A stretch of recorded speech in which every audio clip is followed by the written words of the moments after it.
for Nick Carter, master detective.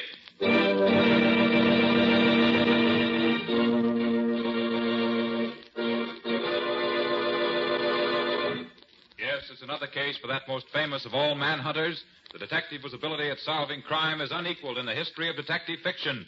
Nick Carter, Master Detective. Tonight's curious adventure... 9 hours to live. For Nick Carter and the Death House Mystery.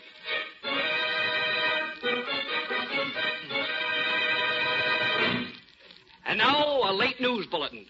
9 hours from now, at the stroke of midnight, Johnny Waldron, the blonde-faced killer convicted of the murder of Mrs. Cornelius Fielding, will go to the chair.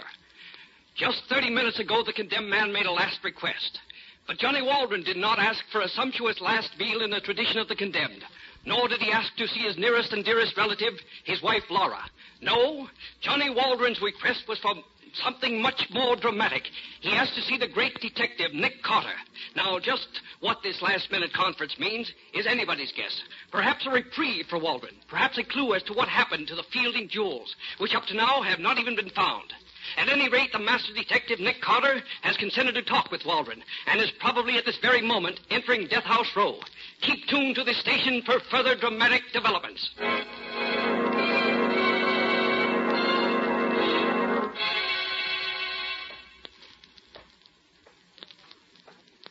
have you got him, Dad? He's in number 1. We moved him to number 1 this morning. You see, it's a shorter ways to walk to the chair from number 1. You all ready to go? Yeah, the barber was in and shaved his head and legs about an hour ago. How's you taking it? Oh, there ain't been a peep out of him.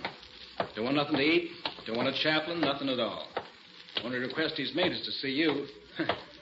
Funny time to ask to see a detective, huh? Now, if you don't mind my asking, Mr. Carter, what made a big shot like you decide to see him? Well, maybe I'm curious to know what's in his mind.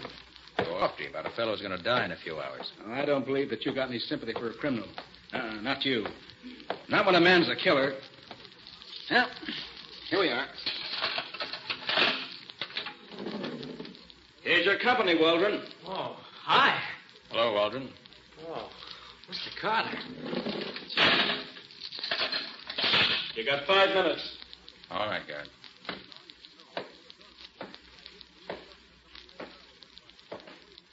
Well, Johnny? Oh, so you did come. Gosh, I was afraid you wouldn't. Well, I must admit I was surprised when the warden called me and said you wanted to see me. Yeah, I imagine you were. Gee, it was sure nice of you to come. Let's skip the formalities, Johnny. Time's too short for chit-chat. Come to the point. What's on your mind? Mr. Carter, you think I'm guilty, don't you? Well, didn't follow your case too closely. But you had a fair trial, and you were found guilty. What did you have me believe? I'd like to have you believe that I'm innocent. Pretty late in the game to convince, Johnny. Oh, I'm not looking for a last-minute reprieve. That isn't what I asked you to come out here for. When I got word a little while ago that the governor refused my last request for a reprieve, I just made up my mind that I'd only be kidding myself if I hoped any longer. Why did you want to see me, Johnny? Mr. Carter, I know I haven't got a chance. I'm going to be gone in just a few hours now. But I could go a lot easier if I thought that maybe someday the world would know the truth. They'd know that Johnny Waldron was innocent. Johnny, if I thought you were innocent, I'd start the wheels turning right now to get your reprieve. Oh, wait. Let me finish, Mr. Carter. I know you don't believe me. Nobody does. I guess I couldn't expect you to believe me after the way things went at the trial. But sitting here in death row, waiting, the idea came to me that maybe Nick Carter would show him someday. Of course, I'd be gone, but, well, you see, there's Laura, my wife. She's going to keep on living, and it'll be hard for her. I suppose she believes you're innocent. Oh, she stuck by me swell. She's a wonderful woman, and I don't want the world to look on her as the widow of a murderer. Mr. Carter, all I'm asking is that after I'm gone, in your spare time, will you try to prove that they executed the wrong man? Just for my wife's sake. Johnny, if you're innocent, who do you think did rob the Fielding safe and kill Mrs. Fielding? I don't know, Mr. Carter. What? There's nobody you even suspect? Well, the only one that... No. No, I'm not going to accuse somebody I'm not sure of. I've only got a few more hours to live, and I don't If you don't want me to do anything for you, Johnny, you better tell me everything you can about this. No. You'll find them for yourself once you start looking. Well, I've got to have some kind of evidence to go on. I don't have any. Cards were stacked so well against me, but go see Laura. She's never stopped working for me. Maybe she knows more by now. Look here. If that's the case, why haven't you had a lawyer working for you right up to the last minute? Lawyers. I never had that kind of dough. Oh, a couple of shysters came around thinking maybe I had the Fielding jewels tucked away someplace. When they found out they weren't going to get a cut, they faded pretty fast. Even if you decide to do anything for me, Mr. Carter, I wouldn't be able to pay you for your trouble. You'd have to do it just as a favor to a dying man. You don't know where the jewels are? Why, no, Mr. Carter. How could I know? I didn't do that job. Look, you go see Laura. She'll tell you whatever she can. All right. Time's up, Mr. Carter. All right, Garrett. Well, Johnny, I'll look into your case. I don't suppose you believe me. I bet he's been telling you an innocent man is being sent to the chair, huh? He tells that to everybody. Did it ever occur to you, Guard, that he might be telling the truth? Why? So long. No. Good luck. Oh, thanks for coming, Mr. Carter. And thanks for whatever you can do for me, sir. I'd very much like to know what happened to those Fielding jewels. Huh? Oh, yes. Well, maybe they'll turn up while you're investigating. Think so? I wonder. Say, guard, how long is it until 8 hours, Johnny. Just 8 hours more.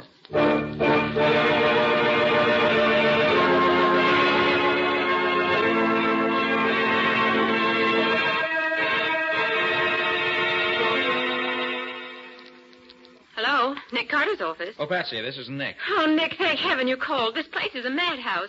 The office is filled with reporters. The newspaper and broadcasting companies have been telephoning. And the district attorney has been trying to reach you. And what's the trouble? They want to know if you're going to try to get a reprieve for Johnny Waldron. The DA said he'd stick around his office all evening. And he's contacted the governor, and he'll be on tap ready. Reprieve? Oh, great heaven, I just talked to the fellow. I don't have any evidence, none whatsoever. What's the matter with the DA? Well, when Nick Carter goes to work on a case, even at the 0 hour, something usually pops. I'll tell him to hang on to the hats a while. And you, Patsy, go up to the courthouse and get a transcript from the Walden trial. Dig up what you can out of our files about Waldron. I'm heading back from State's prison right away. Meet you in front of the office. All right, Nick. But we're going to have to work fast. They throw the switch in exactly 7 hours and 40 minutes.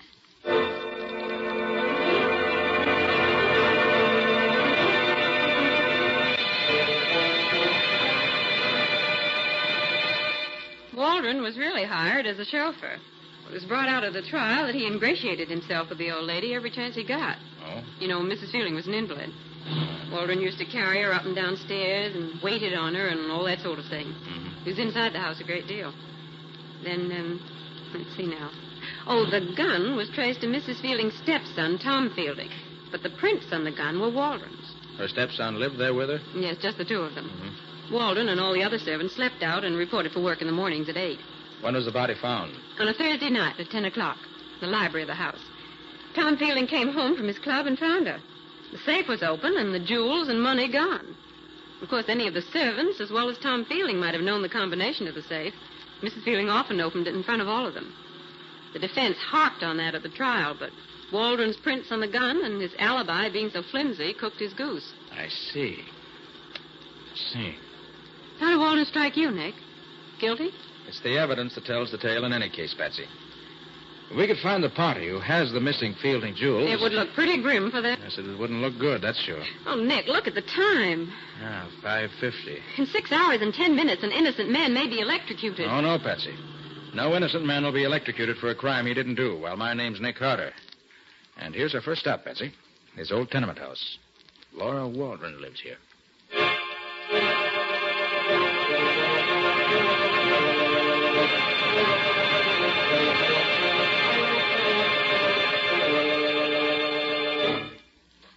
You're very nice to come to see me, especially today. Mrs. Waldron, this is my assistant, Patsy Boone. How do you do, Miss Bone? Hello, Mrs. Waldron. Won't you two sit down? Here, let me dust the chair. Oh, no, don't. It's perfectly all right. Since Johnny's been away, I haven't been as good a housekeeper as I used to be. I've no heart for it anymore. Mrs. Waldron, I came to see you because... I know you went to see my husband. I heard on the radio. Yes, that's right. Oh, but it's too late to get Johnny off, isn't it? Besides, we don't have any money to pay a famous detective. Mrs. Waldron, the only fee Nick Carter ever asks is that justice be done. Now, Mrs. Waldron, tell me about Johnny. His habits, what he likes, what he doesn't like. Johnny's good, Mr. Carter. You see, I know he's innocent. But have you proof, Mrs. Waldron? Proof? No. Just my heart tells me he wouldn't kill anybody. But more than that, I know because he was with me at the time the police say she was killed.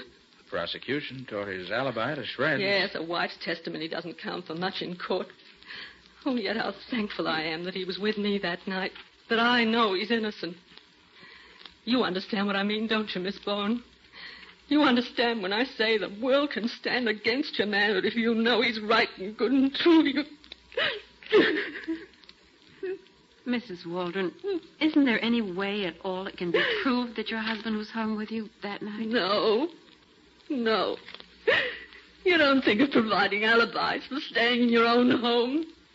It isn't much, I know, but it's ours. Tom Fielding has offered to help me. Now Johnny's going to be... Tom Fielding? You mean the stepson of the woman your husband's convicted of murdering? Yes. In what way has he offered to help you? Money. He knows Johnny isn't a murderer. His testimony in court didn't follow that line, Mrs. Waldron. Of course not. Mr. Fielding had himself to protect. That's right, Nick. Fielding was under suspicion. Just this afternoon he called me again. And where's the jewels, I said to him. If my Johnny did it, where's the jewels and the money? Would I be begging for work if Johnny had done it? You're working now, Mrs. Waldron? Day work. Scrubbing up places where they don't ask too many questions. Oh, but I'd mop the streets of this town from one end to the other every day. If Johnny had left to die. Oh, don't, Mrs. Waldron. Don't cry, please. Please don't cry. You have to excuse me. Just I can't stand to think. I'm counting the minutes and seconds now. Only a few more hours. Johnny will be gone. Mrs. Waldron, I'd like to ask you another question. All right. Maybe Nick can save your husband yet, you know. Oh, if he only could. There isn't time left for me to chase down every witness and question them. Tell me, Mrs. Waldron, whom do you suspect of robbing and murdering your husband's late employer? Who? Oh, Mr. Carter, I have no proof against anyone. I didn't ask if you knew who murdered Mrs. Fielding. I only said, whom do you suspect? But I have no right to suspect him. Right? What do you mean? But he's been so kind and offered to help. Tom Fielding. That's who you think did it. Oh, I never dared think it out loud before. He was her stepson, you know, but she loved... Oh, they had their quarrels. Oh, they were just money spats. I'm not saying he did it, only... Only what? You talk to him, Mr. Carter. All right, I will. We'll go right over to the Fielding house now. Oh, but you won't find him at home at this hour, Miss Carter. He's always at the club at this time. I know from when Johnny used to drive for him. That's the old hunt club, isn't it? Yes. 10th and 5th. Mm-hmm. Come on, Patsy, let's hurry. Time's precious. Okay. Goodbye, and thank you. I'll be right here waiting and praying you find the guilty man in time to save Johnny.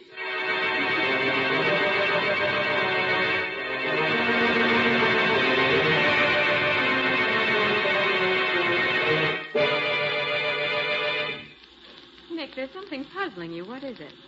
Didn't you think Mrs. Waldron's story made sense? Well, it did, and it didn't. But, Nick, doesn't it seem a bit odd for Tom Fielding to offer her money? Yes, if that's true. Well, then her story does make sense. Patsy, it's not what Mrs. Waldron said that's bothering me. Something else. Something else? Well, what is it, Nick? I wish I knew. But there's something about her that puzzles me. Something that doesn't fit into the picture. It's in the back of my mind somewhere, but I can't quite get the key to it. And if you ask me, Tom Fielding is the one who could straighten out a lot of things. And he's the man we're going to tackle right now. Well, This hunt club's pretty swanky, isn't it? Good evening, sir. Can I park your car for you? Fancy place. Still has doorman and porter. Oh, I beg your pardon, miss. Ladies aren't permitted in the old hunt club. I'm sorry. Well, that lets you out, Patsy. I guess it does. You better wait for me here. Yes, I guess I'll have to. Oh, Nick. It's 8:15. Only 3 hours and 45 minutes to go until midnight.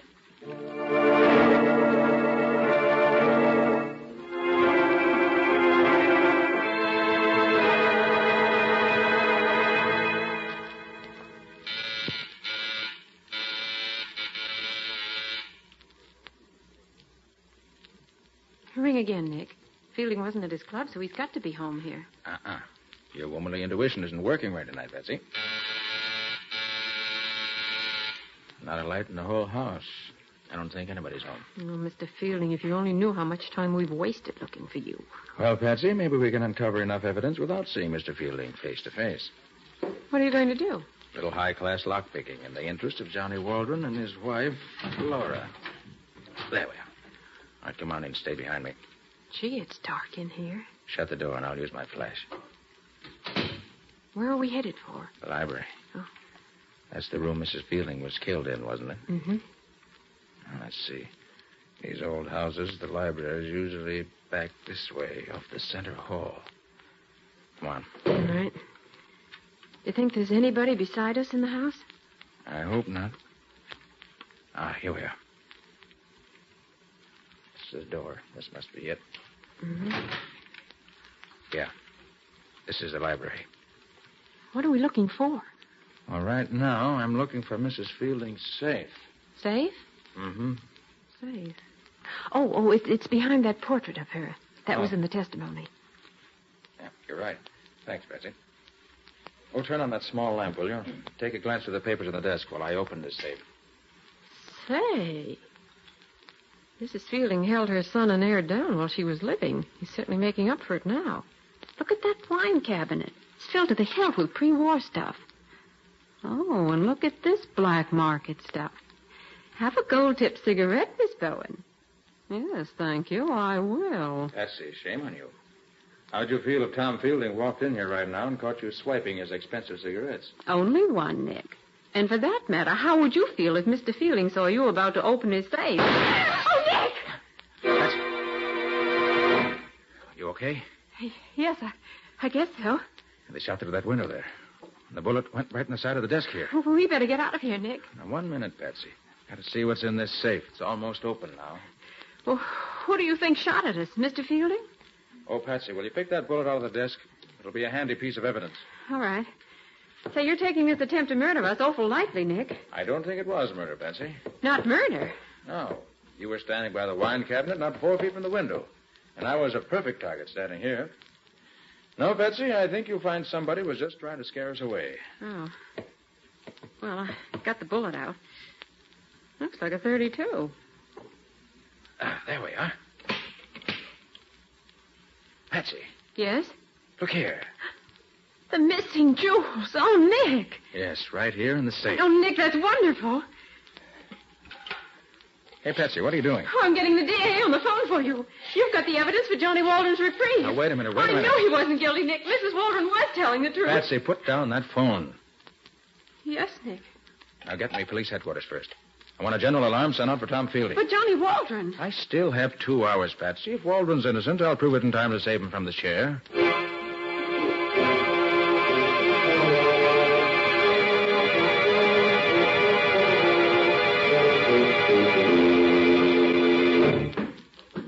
Nick, why should you want to talk to Mrs. Waldron again when you haven't asked for the reprieve? Only make her feel worse. There's something about her that doesn't add up, Patsy. And I've got to know what it is before I go any further. This is her door, isn't it? Mm-hmm. Nick Carter, your thinking on this case is beyond me. Well, Patsy, it's hard to explain. When I don't know myself what the missing link is, how can I explain it to you? But you found the jewels. Tom Fielding had them in his safe. Why, it's obvious, Nick. He didn't get along with his stepmother, and he... Nick, what are you doing? Want to open Mrs. Waldron's door? Oh, no, don't do that, Nick. I'm sure she's here. She's probably been crying and doesn't want to see anybody. Let me call her first. Mrs. Waldron? Mrs. Waldron? Oh, sorry, Patsy. We haven't any time to waste. Now, let's see. Where's the light switch? It's here by the door. Oh, she isn't here. So it seems. Nick. Hmm? Look here. There's a gold-tipped cigarette in this ashtray, the same kind we saw at Fielding's house. Let's have it. No lipstick on it. Kind of pinched in near at the end. He's been here. I never would have believed it of him. Believe what? Well, that a man like Fielding would come to a place like this. Why, a man like that wouldn't get his hands dirty putting them on the doorknob of a hovel like this. Say that again, Patsy. What? Well, a man like Fielding wouldn't dirty his hands on the doorknob of a place like... I got it. Patsy, you just gave me the key I've been looking for. Come on. We've got to get back to Fielding's library or there'll be another murder.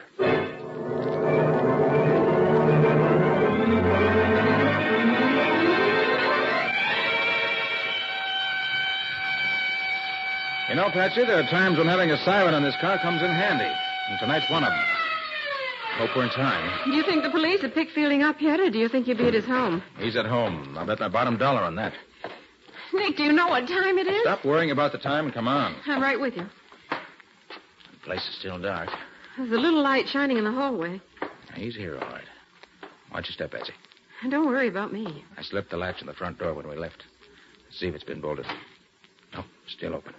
All right, come on. Where do you think he is? The library, probably. Oh, I hear someone, Nick. Yeah, they're both here. Oh, that's Mrs. Waldron's voice. Open the door, Nick. No, it's locked. I'll try to pick it. Oh, Nick, hurry. I am hurrying. Stay away from me! Help! Oh, he's killed her. There. Oh, Mrs. Waldron. Oh, thank heaven you came. He was just going to shoot me. I got the gun away from him and... Oh, You shot him. Yes, Mr. Carter. But it was self-defense. Anyone can see that. Oh, I'm so sorry for you, Mrs. Waldron. It was worth it. It was worth it. Now Johnny will be safe. He won't have to die in the chair. Nick, you've only got 7 minutes to call it. 7 minutes to 12. Hurry, Mr. Carter. Just a minute. Calm yourself, Mrs. Waldron. Here, have a cigarette. A cigarette? All right. May I light it for you? Thanks. Wait a minute till I get my cigarette holder out of my bag. So, you do use a cigarette holder. I thought so. Nick, the time is getting awfully short for your call to the DA. I'm not going to make that call. Why, Nick. Not going to make it. No, Mrs. Waldron. It was a nice frame-up you and your husband tried against Tom Fielding, but it didn't work. Frame up? Yes, frame-up. You and Johnny staged this whole thing to get him a last-minute reprieve. It was pretty clever, but you made a couple of mistakes. For example, this gold-tipped cigarette butt I found in your apartment tonight. What about it? When I found this butt in your apartment, all pinched in at the end from having been smoked in a holder, I knew you had lied about not having seen Tom Fielding. These particular cigarettes are made to order for him. I didn't leave it there. I couldn't be sure of that until I found that you used a cigarette holder. And then I knew I was right. You did leave it here. Go on, prove it. Another thing. Patsy. Take a look at Mrs. Waldron's hands. My hands? Why, they're beautiful. Beautifully manicured. Exactly. Mrs. Waldron, with hands like yours, you don't scrubs for a living. That dingy apartment of yours is merely a front. Look out, Nick. Gun. Huh? Yes, and I know how to use this gun, too, and I'm going to. Oh! So sorry to hate you, Mrs. Waldron. Patsy. Yes? Take a look at Tom Fielding. See if he's still alive. Right, Nick. You haven't got anything on me. You can't get He's me still for breathing, anything. Nick. Good. Go on for an ambulance, quick. Okay. Oh, but Nick, can you prove this charge against Mrs. Waldron? Can you be positive she and her husband framed Fielding? Not yet, Patsy, but I'm so sure I'm right that I'll risk my reputation on it. But, Nick, as long as there's the slightest doubt about it, shouldn't you call the DA and give Johnny Waldron the benefit of the doubt? No, Patsy. As far as I'm concerned, there's no doubt whatsoever. I'm so sure I'll even risk Johnny's life on it.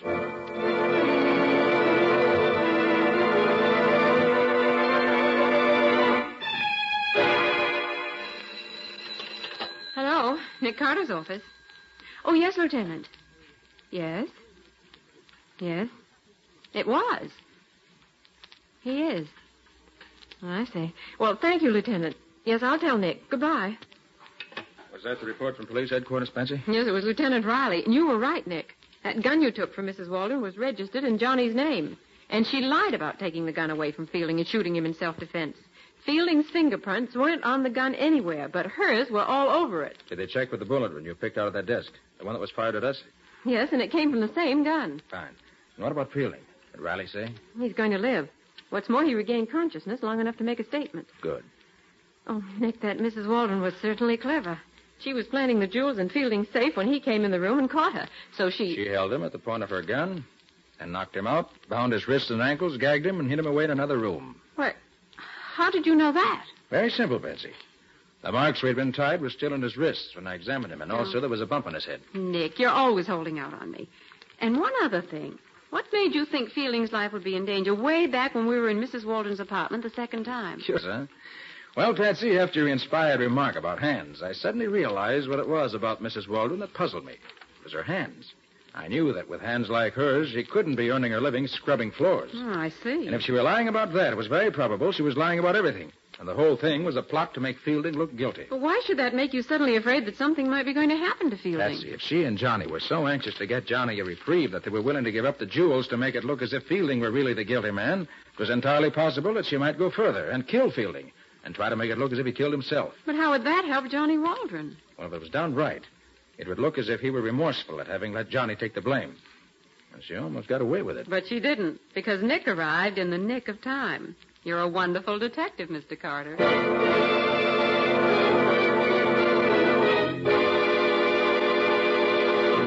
And so, ladies and gentlemen, at midnight last night, Johnny Waldron went to the electric chair to pay for the crime of having murdered Mrs. Cornelius Fielding. His dramatic last-minute attempt to get a reprieve failed, thanks to the quick action of that master detective, Nick Carter.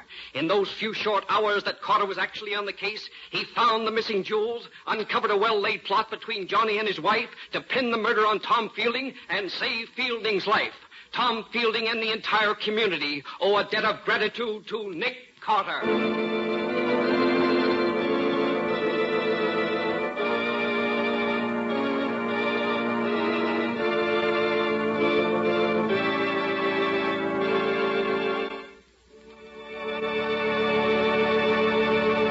This has been another of the strange adventures of Nick Carter, Master Detective, which are brought to you regularly at this time by WOR Mutual.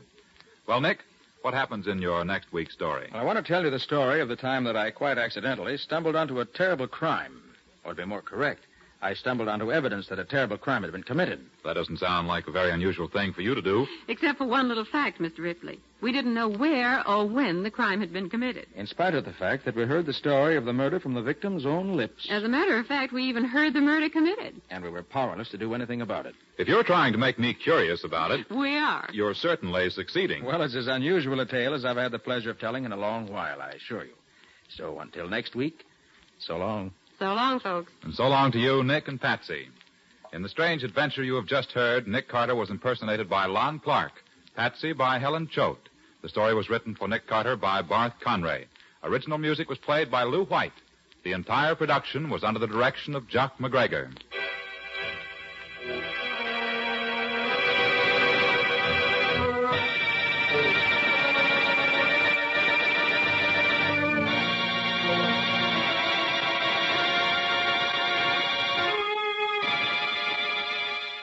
Next week, at this same time, listen to another curious experience of Nick Carter entitled Records of Death. Or Nick Carter and the Mystery of the Unclaimed Box.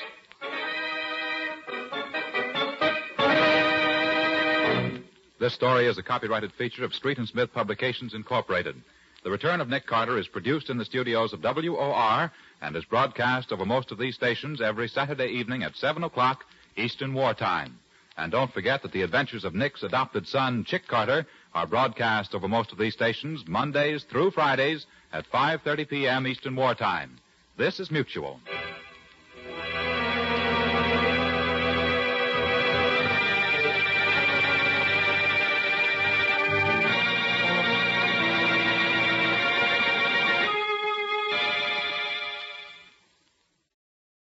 Time, two great names are joined as new post-war Old Dutch Grenzer brings you one of the most resourceful and daring characters in all detective fiction, Nick Carter, Master Detective.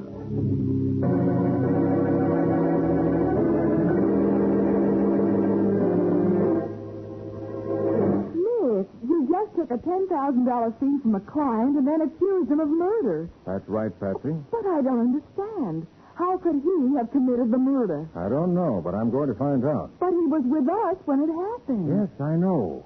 You and I, Patsy, are his alibi. And yet I'm positive he killed William Lasher.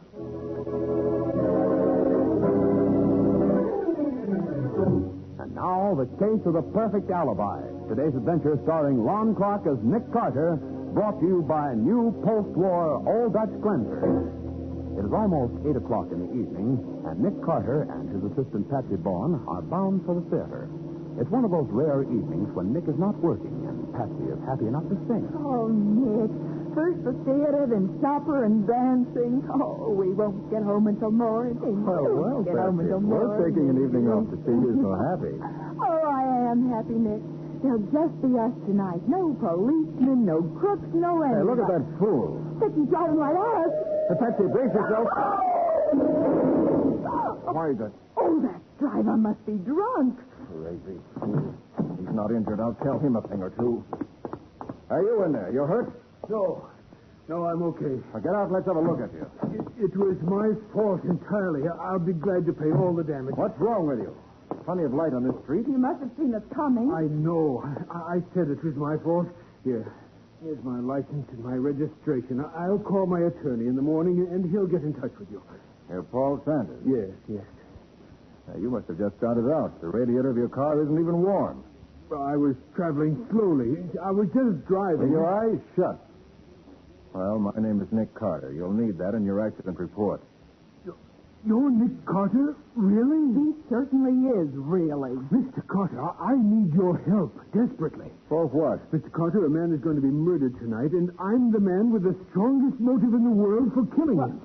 You have the strongest motive? Yes, I have. Mr. Carter, you may be the means of saving my life and the life of William Lasher as well. William Lasher? Yes. Not the man who used to be district attorney. That's right.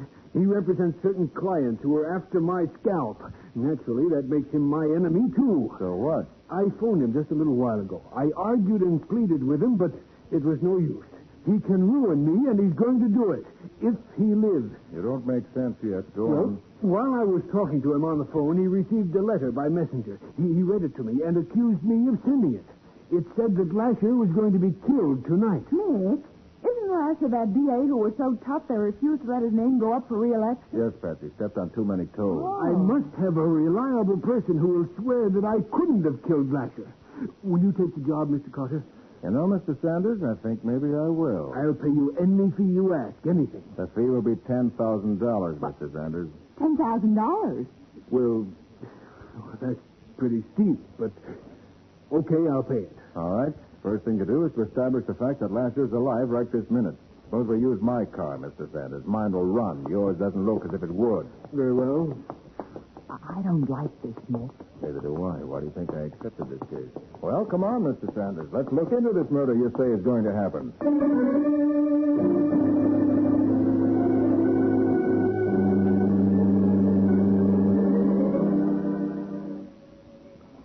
For your sake, Mr. Sanders, I hope Mr. Lasher is alive. I hope so, too, even though I detest the man. I think someone's coming, Nick.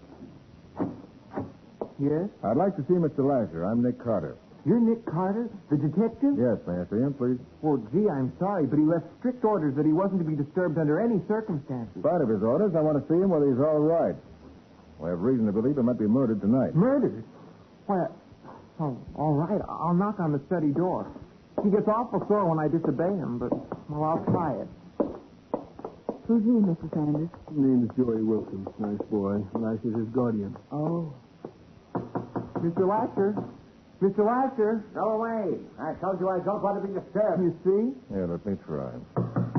Mr. Lasher, this is Nick Carter. I want to talk to you. I said go away. I'll see no one tonight. Well, I'm afraid you're going to see me because I want to see you. Confound you. Get out of here.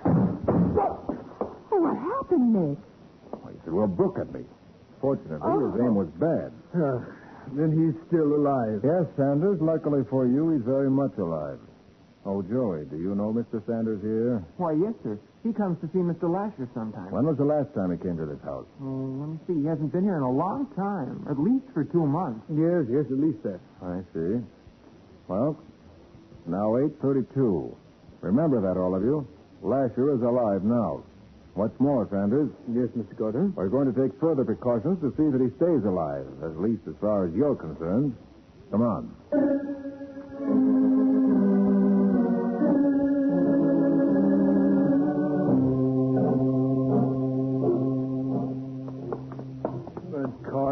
what's the idea of bringing me here to police headquarters? Because I want to look in on my friend, Sergeant Matheson, before we go back to Lasher's place. Well, at least the last 2 hours have passed quickly. Seeing your offices and laboratory was quite an experience, Carter. Well, at least it was one way of killing time while we were establishing your alibi. And here's the sergeant's office. Hi, Matty. Oh, hi, Nick. Patsy. Hello. This is Mr. Sanders, Sergeant Matheson. Hiya, Sanders. And you. Any further word from Lasher, Nick? No, Matty. I called Joey half hour ago. He reported Lasher was still very much alive. Good. I sent 4 men up there, as you suggested, just to cover the house and sort of keep a watch over Lasher. Thanks, Matty. I also did some checking down here. You know, Nick, Lasher was about the toughest DA we've ever had. Yeah, so I recall. One of the boys he put away, and one who hated Lasher like poison, got out of prison yesterday. Well, that's interesting. Who is he? Pete Arnold. Lasher got him sent up for 15 years for armed robbery. And the day he was sentenced, Arnold swore he'd get Lasher for sending him up. I think I remember him. Wasn't he a big, powerful fellow? Yeah, mean and dangerous, too. You know, Nick, I think we ought to go see Lasher again, whether he likes it or not. I think you got something there, Matty. Let's go. Come on, Sanders. All right. Where you go, I go. For tonight, at least.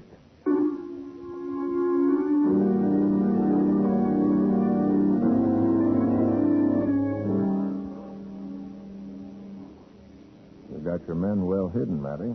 Didn't see one anywhere. Here, all right, Nick. Don't worry about that. Hello. Oh, it's you again, Mr. Carter. Yes, Joey, and this time we're going to talk to Mr. Lasher, orders or no orders. Well, it's at your own risk, Mr. Carter. I know, Joey. Mr. Lasher, I'm coming in. I want to... Hey. He's dead. Oh, no, he can't be. He's dead, all right. Dead, is he? Well, everyone stay right where you are. Don't touch a thing. Hey, let me see. There's no blood in it.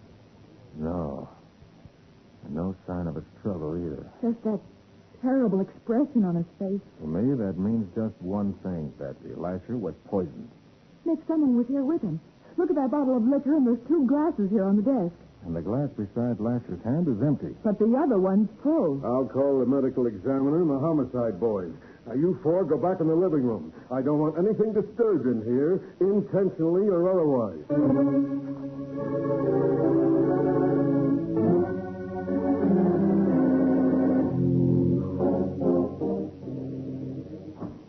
Hey, Nick, a little while ago, 2 of the men I got outside saw someone peering through the window of the study where we found Lasher's body. Did they catch him? No, they lost him in the darkness. Oh. They said he resembled Pete Arnold in size. So the window's being dusted for prints, and so are the bottle and glasses. Oh, those glasses are hobnailed, Matty. They're too rough to take an impression. Yeah, I'm afraid you're right. Well, I'm going back in the study, Nick. You carry on, huh? Okay, Matty. Joey, why did Mr. Lasher insist upon being alone tonight? I don't know. All I know is that every once in a while he'd clear everybody out of the house except me. And my job was to see that nobody disturbed him. Mm-hmm. When was the last time that happened? Well, I'm not sure. About a year ago, I guess. Hey, Nick. Oh, yes, Matty. Yes, there were prints on the window. They match Pete Arnold. That's so. And the medical examiner says he thinks it's poison. Just in the glass that Lasher drank from? No, in both glasses. The murderer must have slipped the poison into the bottle before it was poured. Well, one thing is sure. Sanders didn't kill him. He was with us all the time. Thank you, Miss Bowen, for those kind words. Well, I'll get back to headquarters in case something breaks down there. Okay, Matty. You'll phone me just as soon as the poison's identified? You better will, Nick. Good. The minute I find out. Well, 2 lucky things happened to me tonight. That's so. Lasher's dead, and I'm saved from bankruptcy. Also, I ran into Nick Carter, who furnished me with a perfect alibi. I'm not even suspected of the murder. Well, you're a lucky man, Mr. Sanders. Now, there was something said about a fee. The fee? Oh, yes. Uh-huh. Yes, I've got the cash right with me. Here, and $500 bills. Oh, looky. Yes, here you are, Mr. Carter. $10,000 for 3 hours' work. Sanders, how does it happen you're carrying all that money around? Well, I always carry a lot of cash. Wouldn't be that you purposely had that much on you so you could wave it under my nose if I didn't want to take the case. Why, I didn't even know I'd meet you. No? When you collided with me, the radiator of your car was almost cold, yet you said you'd been driving around. Well, I had been. I doubt that. I believe you were parked at the curb until you saw Patsy and me start away from my house. I believe you were waiting for us. Are you trying to say that I framed that smash-up? I am. You deliberately planned to have me furnish you with an alibi. I suppose next you'll say that I actually murdered Lasher. Yeah, I think you did. Oh, Nick, how could you? Carter, that's crazy. How could I have been with you and be at this house at the same time? I don't know the answers yet, but I'm going to find them. I'm sure you killed him. I don't have to stand here and listen to slander. You're not free to leave yet, Sanders, so stick around. Don't worry. I'll be around if you need me. Nick, what's going on here? You just took a $10,000 fee from a client and then accused him of murder. That's right, Patsy. Well, I don't understand. He was with us when it happened. You and I are his alibi. Yes, I know. But in spite of that, I'm positive Sanders killed William Lasher.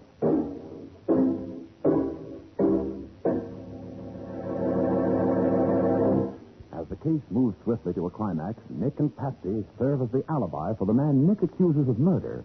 In just a moment, we'll learn whether Nick can make this accusation stand.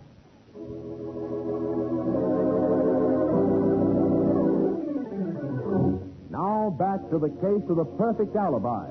Today's adventure with Nick Carter, brought to you by new post-war Old Dutch cleanser. It is a short time later. The police are gone. Nick and Patsy are upstairs investigating Lasher's bedroom. Well, nothing here that gives us any clue. You really think he murdered Lasher? I do. Well, what about Pete Arnold? He swore he'd kill Lasher someday. Pete Arnold didn't do this job. Well, how can you be so sure about that? Look, Patsy, Lasher knew Arnold was dangerous. Would he have invited him in for a drink? No, I don't suppose so. Besides, men like Arnold don't use poison when they kill. Yes? It's me, Joe. Oh, come on in. Yes, Joey? I thought I'd see if there was anything I could do. Oh, yes, perhaps there is, Joey. Lasher was obviously a hot-tempered man. Was he always that way? Oh, no, sir. That was just on the surface. Underneath, he was a swell guy. Oh, that's so. Why, he built a new wing on the hospital, and it cost him $250,000. That's the Blystone wing. Why'd he use that name? Because he didn't want his own name on it. He didn't even want anybody to know he paid for it. Well, who was Blystone? Anyone special? Oh, yes. Mr. Blystone saved Mr. Lasher's life in the First World War, and he was nearly killed doing it. Oh. He used to come here every year to talk about the war and old times and stuff. And it was sort of an anniversary. You know where Blystone is now? Oh, he died 5 years ago. Must be Matty calling about the poison, Patsy. I'll get it. Okay, thanks. About this light. I'm coming. Oh, drat dark stairways like that. Are you all right, Patsy? Oh, Nick. Nick, I tripped. Well, never mind. Are you all right? Are you hurt, Miss Bourne? No, I don't think so. There was something stretched across the stairway. I felt it hit my ankle, and then I lost my balance. Gee, that's too bad. Sanders did that. Huh? I'm scared. He knew I expected a phone call and wanted me to break my neck, but he tripped you instead. But what was it that tripped me? This is an open stairway with a railing on both sides. You could have passed a wire or a cord across the steps, pulled it up as you came down, then pulled the cord free and got away. Oh, gosh, what a dirty trick. I'll say. Help me up, Nick. Okay. I'm all right. All right, let me help you to the studio, Pat. Mm-hmm. Sit down there and rest for a bit. Thanks, Nick. Okay? Much better. All right, there you are. Take it easy now until you feel okay. I will. Oh, Nick, that Sergeant Madison probably wondering what on earth's wrong. Do I answer it? No, I'll get it. Nick Carter speaking. Look, why don't you answer the phone? I was getting all set to come out there and see if you were still alive. I'm sorry, Matty. Patsy tried to answer your first call, but she fell down the stairs. She fell. She didn't hurt herself. No, I don't think so. Nothing serious. Oh, good. Well, your hunch was right, Nick. The autopsy shows the liquor was poison. That was potassium cyanide in the bottle and both glasses. So that's why it worked so fast. Yeah. Oh, by the way, you better watch out for Pete Arnold. My boys never did see him leave the place. Thanks, Mary. I'll do that. What did the sergeant say, Nick? Says it was poison, cyanide. Oh. Hey, Joey, Were there any more glasses to this set Mr. Lasher used? Not that I know of. I never saw more than 2 of them. I see. Hey, this brandy. It's imported from France. More than 40 years old. Golly, it must be priceless. It is if you go in for that sort of thing. Now, to whom would Lasher serve 40-year-old brandy?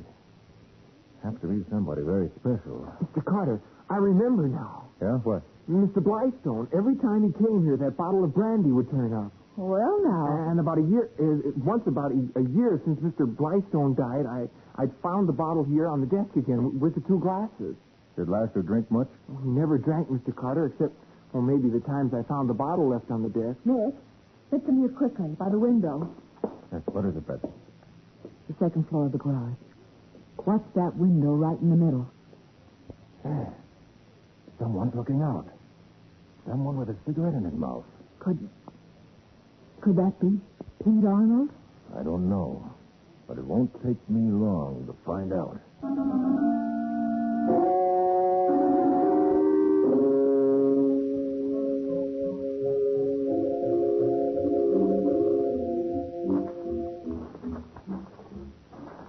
Watch it now, Patsy. You may... Get down. Look, you stay right here. Don't move. But what are you going to do? I'm going around the other side. He's out of the garage now and around the west corner. I saw the gun flash. Oh, Nick, please be careful. I'll be careful. Now, if I can just make it to the... Still shooting over the other way. Now, if I jump in fast... Stop that! No, why, you... That'll hold you. Nick, did you get him? I did. He'll be with us as soon as he wakes up. Oh. Having trouble, Mr. Carter? Mr. Sanders. Yeah, Sanders, where have you been while all the fireworks were going on? I was just walking around, thinking. Okay, suppose you take all of Pete's legs. We'll carry him into the house. Then we'll all do some thinking. Together.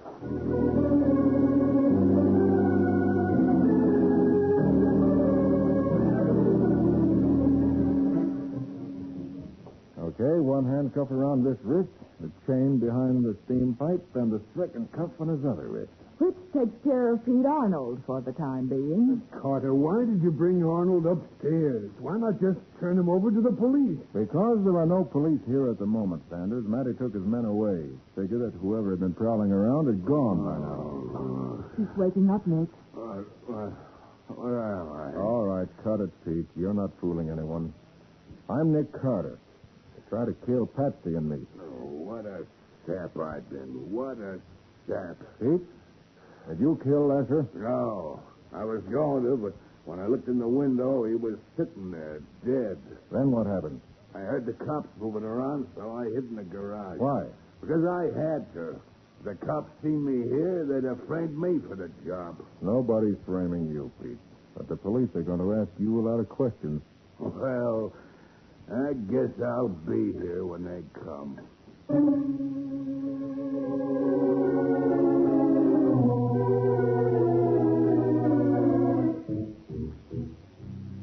Is this all you're going to do, Carter? Sit here in the study and wait? Aren't you going to send for the police? I'll be glad to, Sanders. You decided to confess?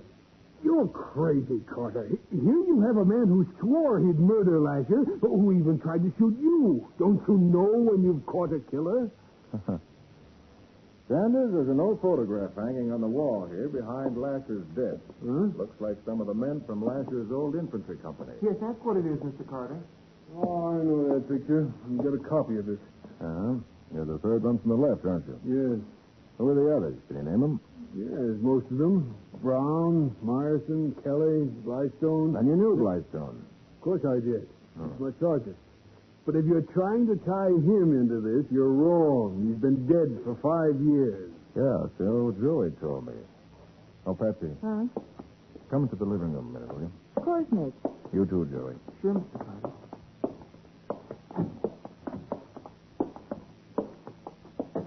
Now listen, both of you. Mm-hmm. I'm going to accuse Sanders of murder again, point blank. And I'm going to show him how I can prove it. Gee, can you do that? I'm going to try. I get it. You want to make him so desperate he'll do something that will give himself away. That's it. Oh, but what about Pete Arnold? I told you, Patsy, nothing as far as Lasher's murder's concerned. But if Pete didn't do it, and Sanders was with us, who was with Lasher when he was killed? Somebody had to be. Patsy, when Lasher died, there was no one with him except possibly a ghost. But a ghost? Nick, are you trying to tell me this is a supernatural case? No, simply the work of a murderer who planned every move well in advance. Oh.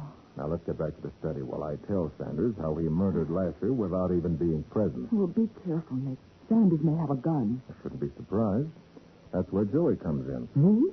Oh, gosh, I'll do anything I can. Okay, Joey, take one of those heavy bookends off that table. Go out of the house and around to the back. You have 3 minutes to reach the windows looking into the study. But then what do I do? Joey, when the time comes for you to act, you'll know it without me telling you. Oh.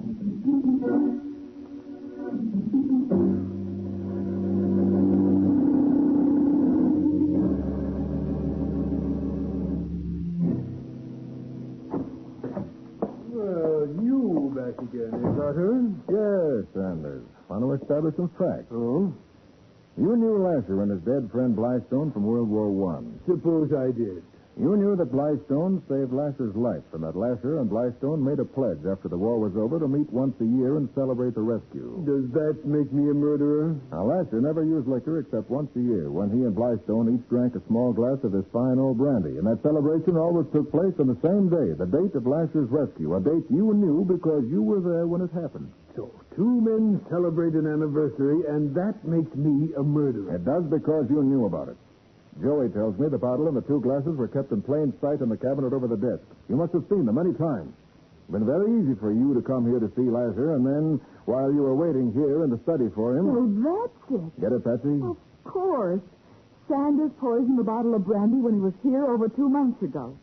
He knew it wouldn't be used until tonight, and he planned to set up an alibi for the exact time when Lasher would be killed. All right, both of you, put your hands up fast. Oh, I told you he had a gun. Get him up.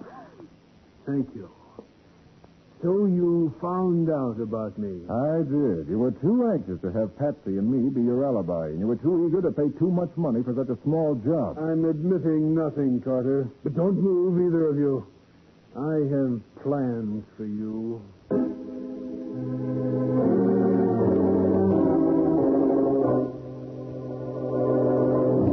Sanders backs away, his finger tightening against the trigger. We'll see what Nick does about this in just a moment.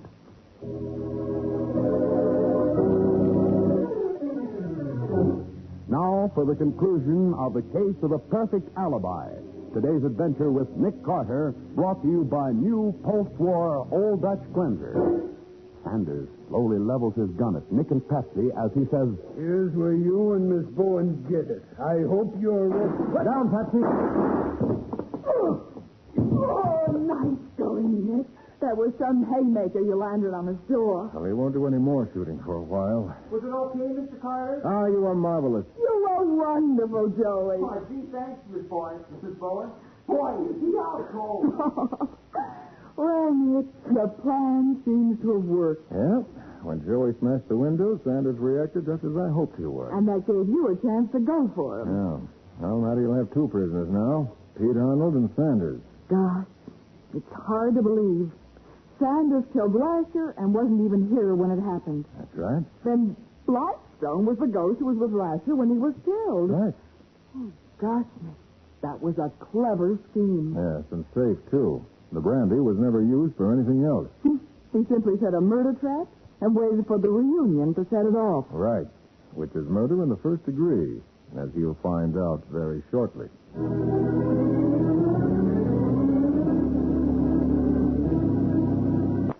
Pay to the order of the community chest.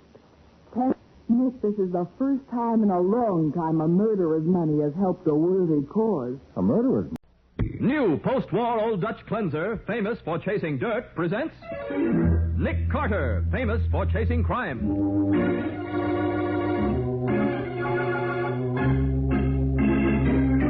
Every week at this time, 2 great names are joined as new post-war Old Dutch cleanser brings you one of the most resourceful and daring characters in all detective fiction, Nick Carter, Master Detective.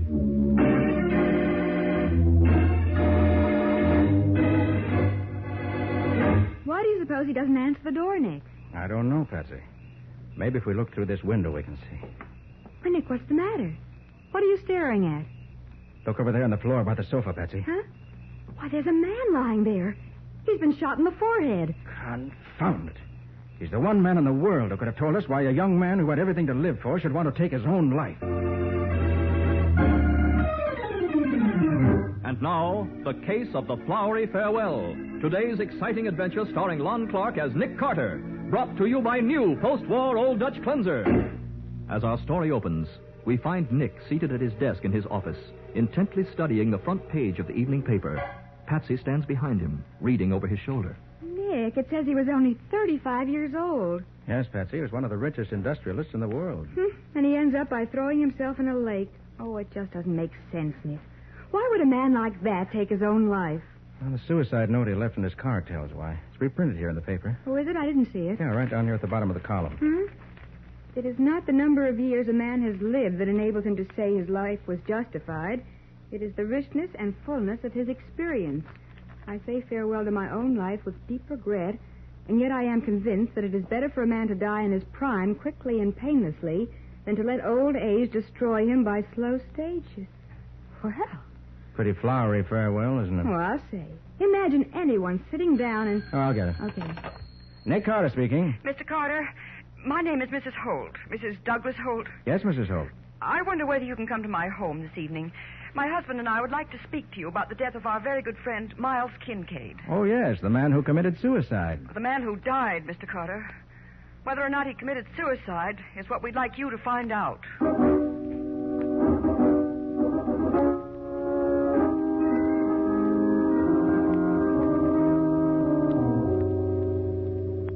Well, so far, Mrs. Holt, I'm afraid you haven't given me any really solid grounds for your suspicions that Kincaid didn't kill himself. But, Mr. Carter, Miles had everything in the world to live for. He was rich, famous, and happy. Well, according to his note, he wanted his life to end at the peak of his success. Yes, but what about his call to me yesterday? He said he had plane reservations and was leaving for Florida very soon. My wife checked on that, Mr. Carter. It's true. Yes, if he were going to commit suicide today, why would he make arrangements for a trip at a future date? Let me ask you this. You're implying that Kincaid was murdered. But do you know of anyone who'd have any reason to kill him? Well, no, I don't. How about you, Mr. Holt? No, I can't think of anyone. And yet you both knew him well, didn't you? Oh, yes. In fact, well, Miles and I had quite a crush on each other a good many years ago. That was before he introduced me to Douglas. He and I were partners at that time. We had a little organization that we called Inventors Incorporated.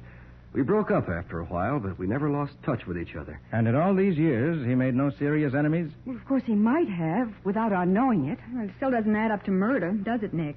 No, not to me. Then you won't investigate this matter for us, Mr. Carter? Oh, I didn't say that, Mr. Holt. Oh, I wish you would, Mr. Carter.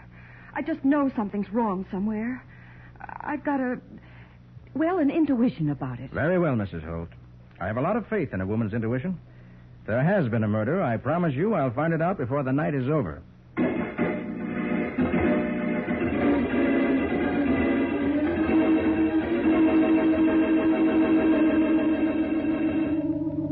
Did you talk to Sergeant Matheson on the phone, Nick? Yes, and you should have heard the horse laugh he gave me when I suggested that Miles Kincaid might have been murdered. Oh, that must mean the handwriting experts are sure about the suicide note. They are. Matty says there's absolutely no question about it. It wasn't a forgery. Well, that pretty well settles it then, doesn't it? Perhaps.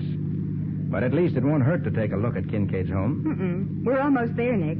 It's the house at the end of this street. All right. Matty wasn't even going to hold an autopsy. Did you ask him to? I did, and he finally agreed to it. Good. All right, hop out. Whom do you expect to see here, Nick? Kincaid's valet, a man named Harry Otis. Oh. Holt says he was probably the last man to see Kincaid alive. Yeah, but do you think you're... What was that, Nick? Somebody moaning. Someone in pain. It came from those bushes by the side of the porch. Yeah, come on. There he is, Nick, lying in the bushes. All right, give me a hand, Patsy. Yeah. Pull him out. Yeah. Watch out for that branch. Okay. There, that does it. My head. Yeah, what happened to you? Who are you? Nick Carter, private investigator. Who are you? Harry Otis. I was Mr. Kincaid's valet, sir. Well, what happened to you? Someone rang the doorbell a few minutes ago. I opened the door, but there was no one there, so I stepped out on the porch. That's all I remember. He must have been slugged from behind, Nick. Yeah, come on. Where are we going? Whoever slugged him may have wanted to get into the house. Could still be there. Okay, Nick. If Miles Kincaid committed suicide, Nick, what's this all about? Your guess is as good as mine, Patsy. The front door is open. Don't make any noise. No one in the living room. What, have you gone upstairs? Wait a minute. Listen. Nick, it's someone moving around. Right. Behind that closed door over there. Let's drop in on him. Unexpectedly. Right. Oh, confound it. Is the door locked, Nick? Yes. Guess we'll have to announce ourselves after all. Open up! Open this door! We're firing through the door. Not hurt, are you? No, but it was awful close, Nick. Oh, it's all quiet in there now. Afraid he's giving us the slip. That gunfire was probably intended to cover his getaway. What are we going to do? Only one thing to do. Shoot the lock off. Stand back. Yeah. There. Oh, Nick, he must have gone out that open window. Yeah, no use going after him in the dark. Oh, shucks. Oh, will you look at this room? It must have been Kincaid's study. Oh, it's a mess now. Our friend tore it apart. Every drawer, every What file. could he have been after? I don't know. But there is one thing I do know. What's that, Nick? As of now, I'm definitely interested in how Miles Kincaid really died.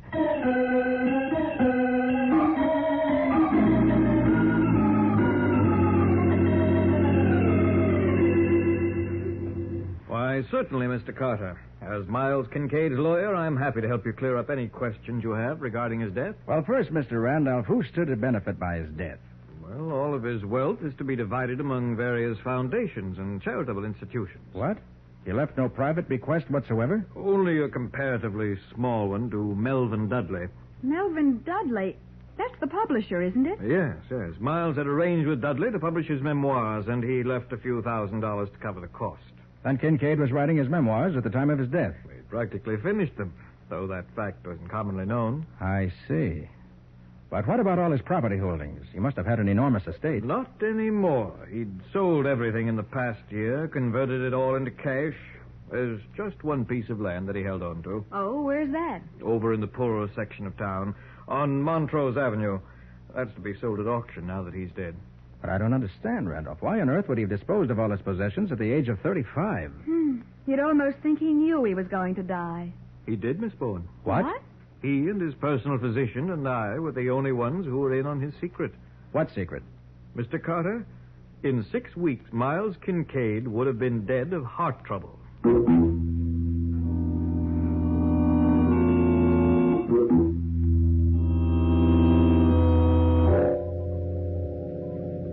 Why are we going back to the office, Nick? I want to call Mary and check on the autopsy. Oh. Nick, you promised Hope that before the night is over, you'd at least know whether or not Kincaid was murdered. Do you think you will? I don't know.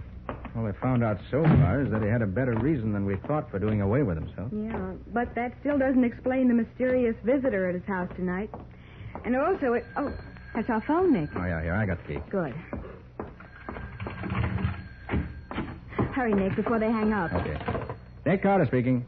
Nick, this is Matty. Oh, yeah, Matty, I was just going to call you. What'd you find out? Kincaid was drowned, all right. His lungs are full of water. What?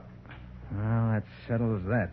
No, it doesn't, Nick. What do you mean? His lungs are full of water right enough, but the water was full of chlorine. Chlorine? Yeah.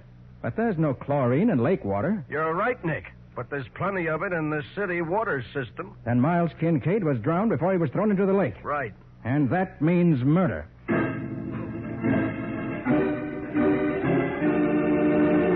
Well, Nick knows at last that the wealthy young industrialist did not die by his own hand. But why Miles Kincaid left a suicide note, or why anyone would want to kill a man who was doomed to die from heart trouble within 6 weeks, are questions that are still unanswered. We'll continue this baffling adventure in just a moment.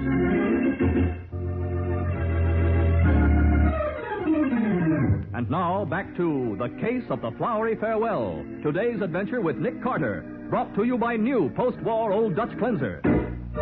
As we pick up our story, a half an hour has passed.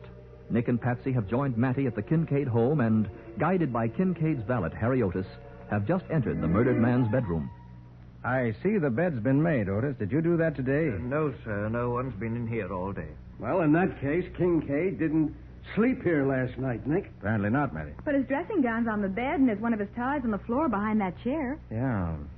Was Kincaid fully dressed when your men found him, Matty? Well, sure. He had on a brown business suit, a blue shirt, and a green tie. A green tie? Yeah. Oh, no. You must be mistaken, Sergeant. Now, don't tell me. He had on a blue shirt and a green tie. But, Sergeant, Mr. Kincaid would never have worn a combination like that. He was very particular about his clothes. Now, listen, Hey, Otis. Matty, wait a minute. This all adds up. Huh? Otis, take a look around. Does this room seem just about the same to you as always? Why, no, sir, it doesn't. The bed's been pushed back farther than usual, and the chairs are all against the wall. Hey, I'm beginning to catch on, Nick. Otis, where were you when your employer retired last night? I had the evening off, sir. I drew his bath water for him, then I went out. Uh-huh. When I got back, I assumed he was asleep. You drew his bath, huh? Yes, sir. Well, Matty, at least we know how he died. But Huh? you think he was killed here, Nick? I do. He was probably getting undressed when the murderer found him. And they had a fight? Yeah, that's why the furniture is out of place. Yeah, that would also account for the bruises on Kincaid's face. We figured they was from being hit against the rocks in the lake. Yeah. Well, he was probably knocked unconscious in this room. Then the murderer took him into the bathroom and held his head underwater until he was dead. Oh, how horrible. Then he dressed him again. Must have been in such a hurry he didn't see the tie Kincaid had taken off. So he grabbed one out of the closet without even noticing the color. And then he carried him out, shoved him in his own car, and drove to the lake. But what about the suicide note? I've got a little theory about that, too. What sort of theory? I'd rather not say until I've had a chance to confirm it. But how are you going to do that, Nick? By dropping in on a publisher named Melvin Dudley and asking him a few questions.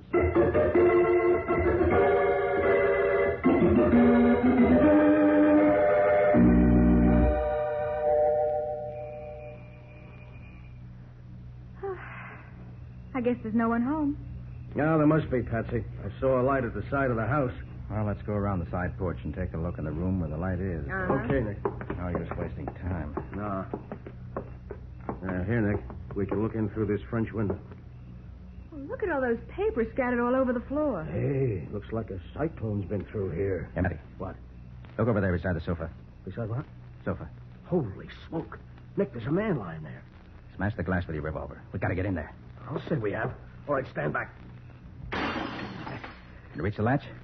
Yeah, I got it.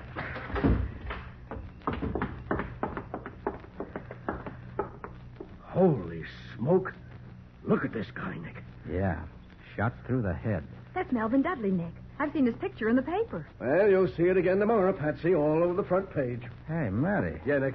These papers on the floor. Huh? Ever seen any just like them? What?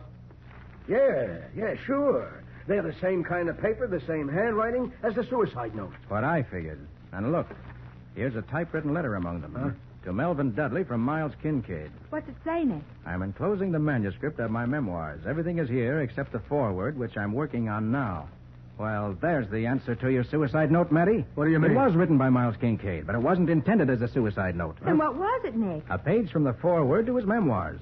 The murderer stole it last night from Kincaid's house and planted it in Kincaid's car as a suicide note. Oh, no wonder it sounded so flowery. We're up against a smart operator, Nick. Plenty smart, Matty. But he's made one big mistake. Huh?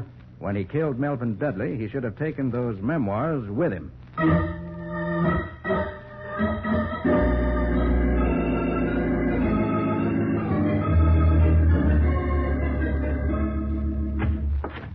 Well, morning, Nick. Oh, hello, Matty. I've spent a very dull night reading Kincaid's memoirs. Oh, yeah? Find anything interesting in them? Yeah, but the most interesting part isn't there. Is that... I don't get you. Matty, unless I'm all wrong, these memoirs should hold the key to Kincaid's murder. How do you mean? Well, apparently, when Kincaid learned he was going to die, he decided to leave behind him a document that would expose somebody. Uh-huh. Somebody he hated. And you think this somebody got wind of it and knocked Kincaid off so as to get hold of the document? I do. But he didn't get hold of it because Kincaid had already sent it to Dudley. Uh-huh. The murderer realized that after he went back and searched Kincaid's study. So he went to Dudley's house to get it and ended by killing Dudley. Right. But look, Nick, why didn't the murderer take the memoirs while he was there? He did. He what? At least he took that part of them which incriminated him. There's one whole section missing from the manuscript. Oh. Got any idea what was in that section? Yes, Matty, I have. Good boy. When Douglas Holt and his wife put me on this case, Holt told me that he and Kincaid were once partners in an outfit called Inventors Incorporated. Inventors Incorporated? Yeah. But there's no mention of any such organization anywhere in the memoirs.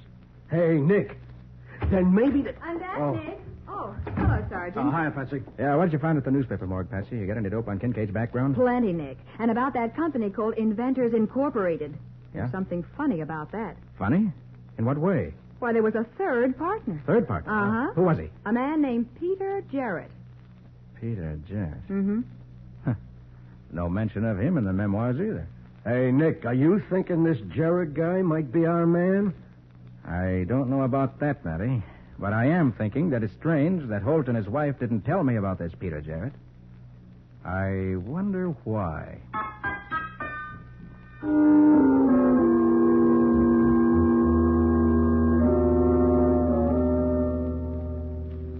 I know I should have mentioned Peter Jarrett to you, Mr. Carter, but frankly, I was sticking to an agreement that Miles Kincaid and I made long ago. What sort of agreement, Mr. Holt? To cover up for Jarrett in spite of the raw deal he gave us. Oh, he gave you a raw deal? He certainly did.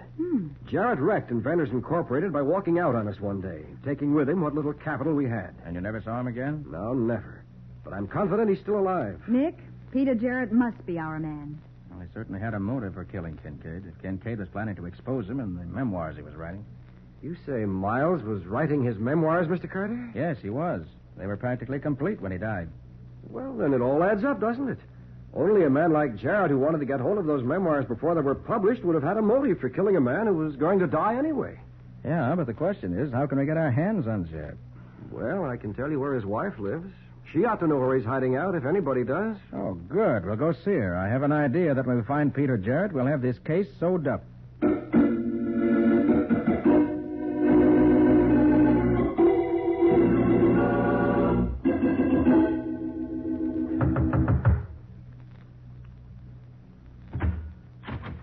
Yeah?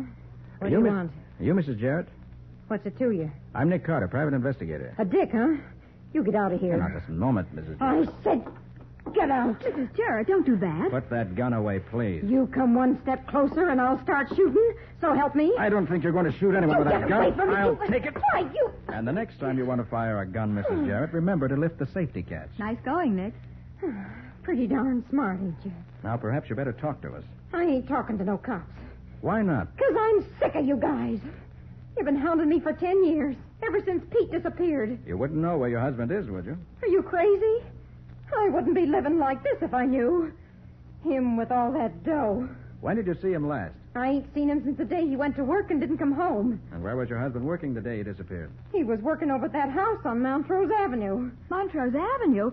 Why, that's the one piece of property that Miles Kincaid held on to after he sold everything else. Yeah. Well, thank you, Mrs. Jarrett. I'm very grateful to you. What? I didn't do nothing for you. Oh, yes, you did. You just gave me the last piece of a very complicated jigsaw puzzle.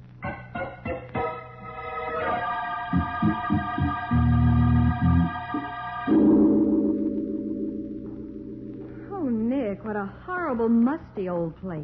It should be musty. After all, nobody's been down in the cellar for over 10 years. Not since Miles Kincaid and Douglas Holt closed up the business they called Inventors Incorporated. But what do you expect to find here, Nick? The key to 3 murders, I hope. 3? But only 2 men were killed. Patsy, if my hunch is right... Wait a minute. What do you see, Nick? Look where my flashlight's pointing. Notice anything about that slab of concrete over there? Why, yes. It's a different color from the rest of the cellar floor. Right. Because it was laid at a different time. Let's see. It's about 3 feet wide and 6 feet long, isn't it? Nick, you think that's a grave? I do. I think a man has been buried under that slab of concrete for 10 long years.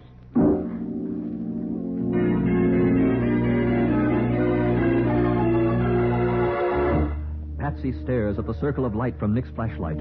Who is buried in the musty cellar on Montrose Avenue, and what bearing his death has on the murders of Miles Kincaid and Melvin Dudley, we'll find out in just a moment.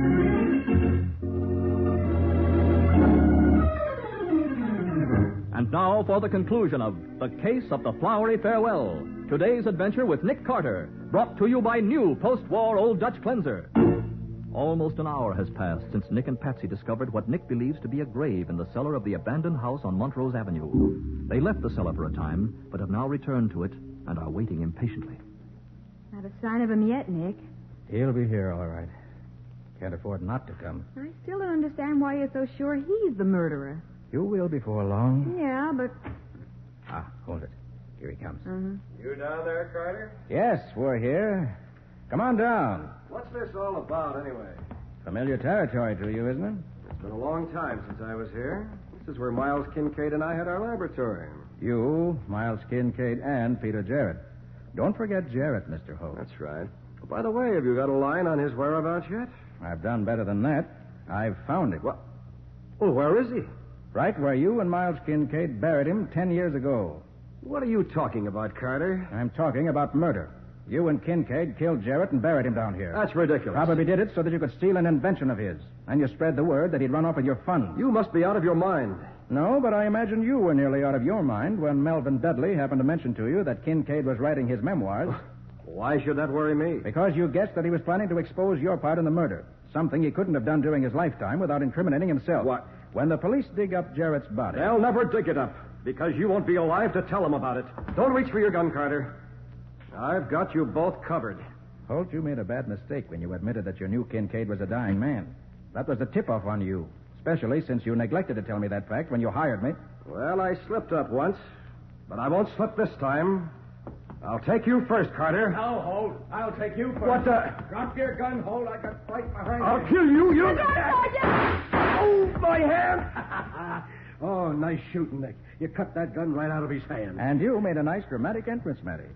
Well, you set the stage for it, Nick, when you put me behind that packing box. Oh, I thought you'd never come out of there, Sergeant. Yeah, well, I'd have been out sooner, Patsy, only my pants got caught in a nail. Oh, Sergeant. Yeah, and my new suit, too. Okay, Holt, let's get moving. No use hanging around this damp cellar when we got a nice dry cell waiting for you down at headquarters.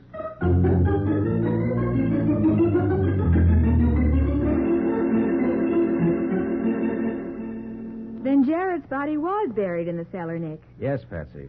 And the case is closed. Not quite, Miss Carter. Not until you've told me how Holt found out that Kincaid was dying of heart trouble. Well, according to the statement Holt gave Matty down at headquarters, Kincaid told him. He did? Mm-hmm. When Holt went to inquire about the memoirs, Kincaid gloated that he'd be dead in 6 weeks, and that everybody would know that Holt was a murderer. But why on earth did Kincaid want to expose Holt? Patsy, don't you remember what Mrs. Holt told us? That she used to go with Kincaid?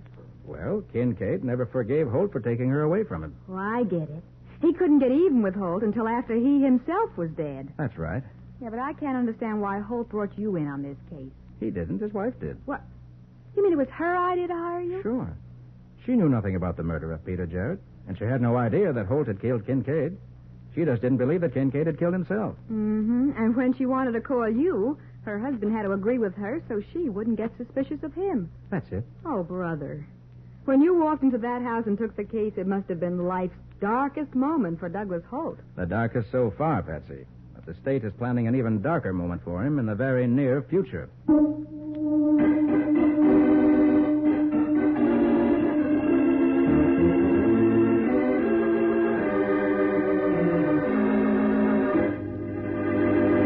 Can you tell us something about the adventure new post-war Old Dutch Cleanser is going to bring us next week, Nick? Next week, Mike, we're going to meet a man who was honest and upright for 5 years in order to build up to a fraud worth $500,000. Only his plan broke down because he put his fraud in an envelope. A fraud in an envelope? Well, that sounds exciting. What do you call this adventure? I call it The Case of the King's Apology.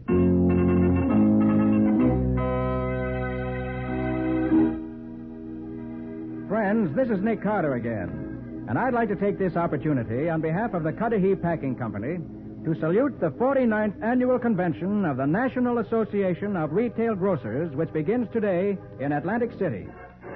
The independent retail grocer is your good neighbor, bringing you fine foods from all parts of the nation and of the world.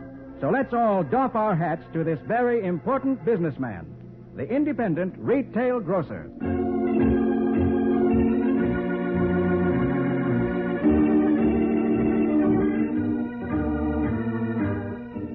Nick Carter, Master Detective, is presented each week at this time by the Cudahy Packing Company. It is produced and directed by Jock McGregor and is copyrighted by Street and Smith Publications, Incorporated. Charlotte Manson is featured as Patsy. Ed Latimer plays Matty. Today's script was written by Lou Schofield and Ken Pettis. Original music is played by Henry Silverne. This program is fictional, and any resemblance to actual persons, living or dead, is purely coincidental. This is Michael Fitzmaurice saying, when minutes count, use new post-war Old Dutch Cleanser.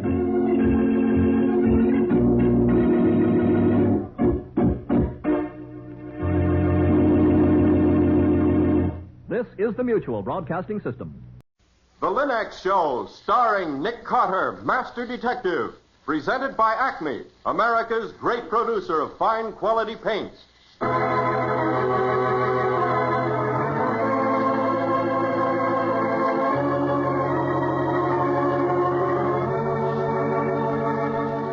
This is the story of a man known the world over as one of the most daring and resourceful characters in the history of detective fiction. A man whose name has become a symbol of the triumph of right and justice over the sinister forces of crime and lawlessness. A man recognized as one of the great masters of deduction. Nick Carter, Master Detective.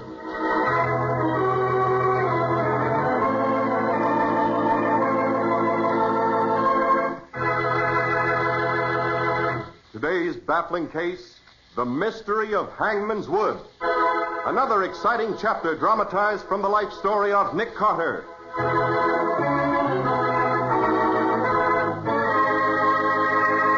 In just a moment, we'll hear how Nick Carter discovered what caused the ghostly shadow of a long dead pirate to appear at full moon upon the side of a deserted barn and why, and what he did about it after he found out. You know, Mom is a person who's entitled to real consideration, not only on Mother's Day, but the whole year round. She deserves the most attractive home, the greatest convenience, the utmost leisure modern living can provide. And now American science has given her the modern shortcuts to happy homemaking. For example, the 3 great Linux home brighteners. Linux self-polishing wax, Linux cream polish, and Linux clear gloss, which work such magic in the care of furniture, woodwork, and floors. Linux self-polishing wax, the amazing new wax product, beautifies floors with a satiny yet tough anti-skid finish. Linux cream polish for fine furniture cleans as it polishes, leaving no surface oil to attract dust. And Linux clear gloss, which is brushed on, dries to an elastic, transparent surface that protects all wood and linoleum in your home.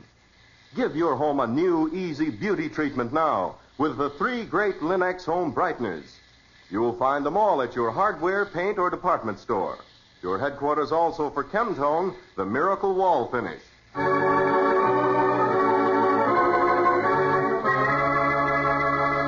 And now for today's exciting case from the life of Nick Carter. As we join Nick Carter and his secretary, Patsy Bowen, this week, we don't find them in the old house in the corner of 5th and 4th.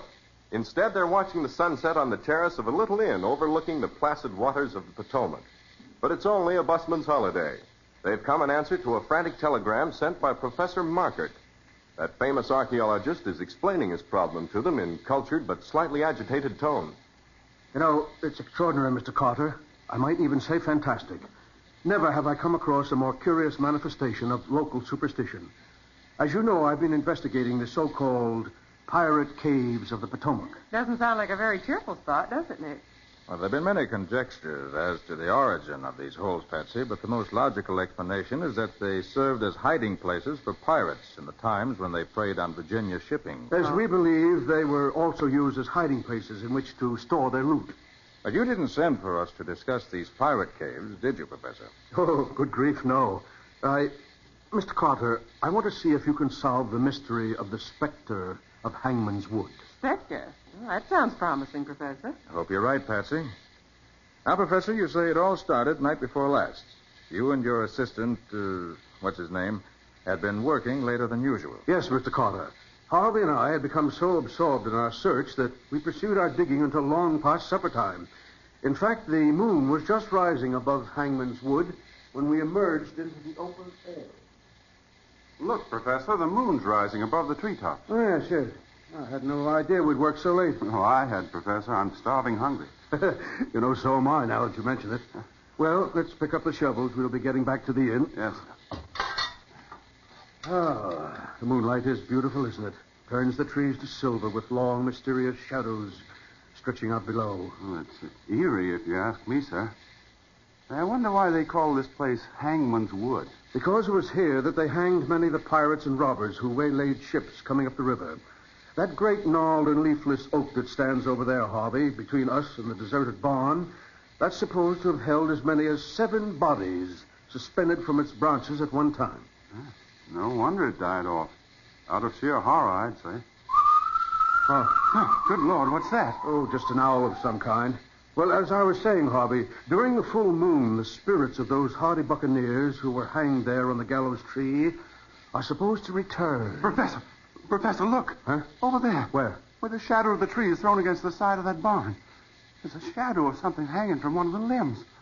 It looks like the body of a man. Yes. Yes, Harvey, it certainly resembles the shadow of a body hanging from a rope with its head bent sharply to one side as if the neck were broken. The interesting thing about it is that there isn't a body hanging from the limb of the tree to cast that shadow. Oh, Cannon. The shadow of a man who'd been hanged, but no body to cast the shadow. You investigated, Professor? Well, no, as a matter of fact, Mr. Carter, Harvey was rather upset by the whole thing, and, well, I'll admit he didn't have to argue too hard to persuade me to leave the vicinity. You say that local superstition says these manifestations occur when the moon is full. That's right. But you saw that shadow 2 nights ago. Wasn't that a bit previous? The moon isn't full until tonight. Exactly. That's why I wired you that it was imperative for you to come this evening. I propose to return to Hangman's Wood and see if the phenomenon will repeat itself. All right. How about you, Patsy? Want to come along? Oh, yes. Yes, of course. I'd love to.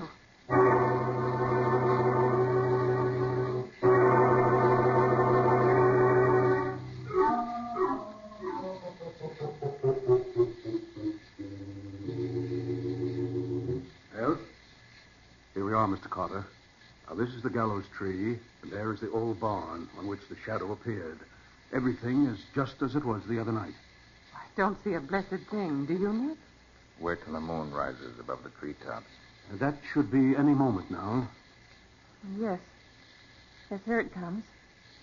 The shadow of the tree begins to form on the side of the barn. I don't see any hanging body, Nick. There's a breeze rising. Yes, it often comes up with the moon, they tell me, Mr. Carter. Ah, yes. The full moon rides clear of the top branches of the old oak tree. The wind freshens, the branches murmur. Oh, goodness, Nick, did you hear that? Yes, Patsy. The screech owl. Oh. And a screech owl in this vicinity, Mr. Carter, is supposed to be a harbinger of ill fortune. I rather suspect that particular screech owl, Professor, is even more ominous than that. What? There. Look at that shadowy shape slowly materializing in the moonlight on the barn door. Oh, Nick, it's just as the professor said. The shadow of a man hanging by his neck. Yes. And as you can see, there's nothing hanging from the tree which would cause that shadow. Nothing at all. That's not too significant, Professor. The interesting feature of that shadow is that it doesn't sway in the breeze. What's that? Yes, this breeze is strong enough to move any object hanging from the limbs of that tree, provided it were hanging. Oh, I do wish that bird would go away. He's probably got a nest somewhere in that old barn. I think we better investigate that barn, Professor. Particularly that door that frames the hanging shadow. Oh, Patsy, while we investigate the barn it rests on, you wouldn't care to climb the gallows tree and see if you can discover the origin of the shadow? I would not. Not that I think there isn't a perfectly normal explanation of some sort for that apparition, mind you. Well, then. But nobody in his right mind has any business to go climbing trees in the dark. Okay, Patsy, we'll come back tomorrow in the daylight for the tree. But the barn door, I think we'd better investigate that right now. Very well, Mr. Carter, if you think it best. Let's see. This barn door is interesting. Very interesting. This old lock is rusted with age, and unbroken cobwebs cover all the hinges and lintels. Well, that means no one's been inside the old relic for a dog's age. On the contrary, Patsy.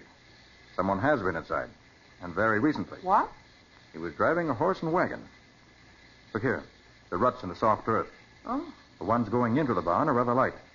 But here, look at these that are superimposed on the first one. Yes? Notice how much deeper they cut?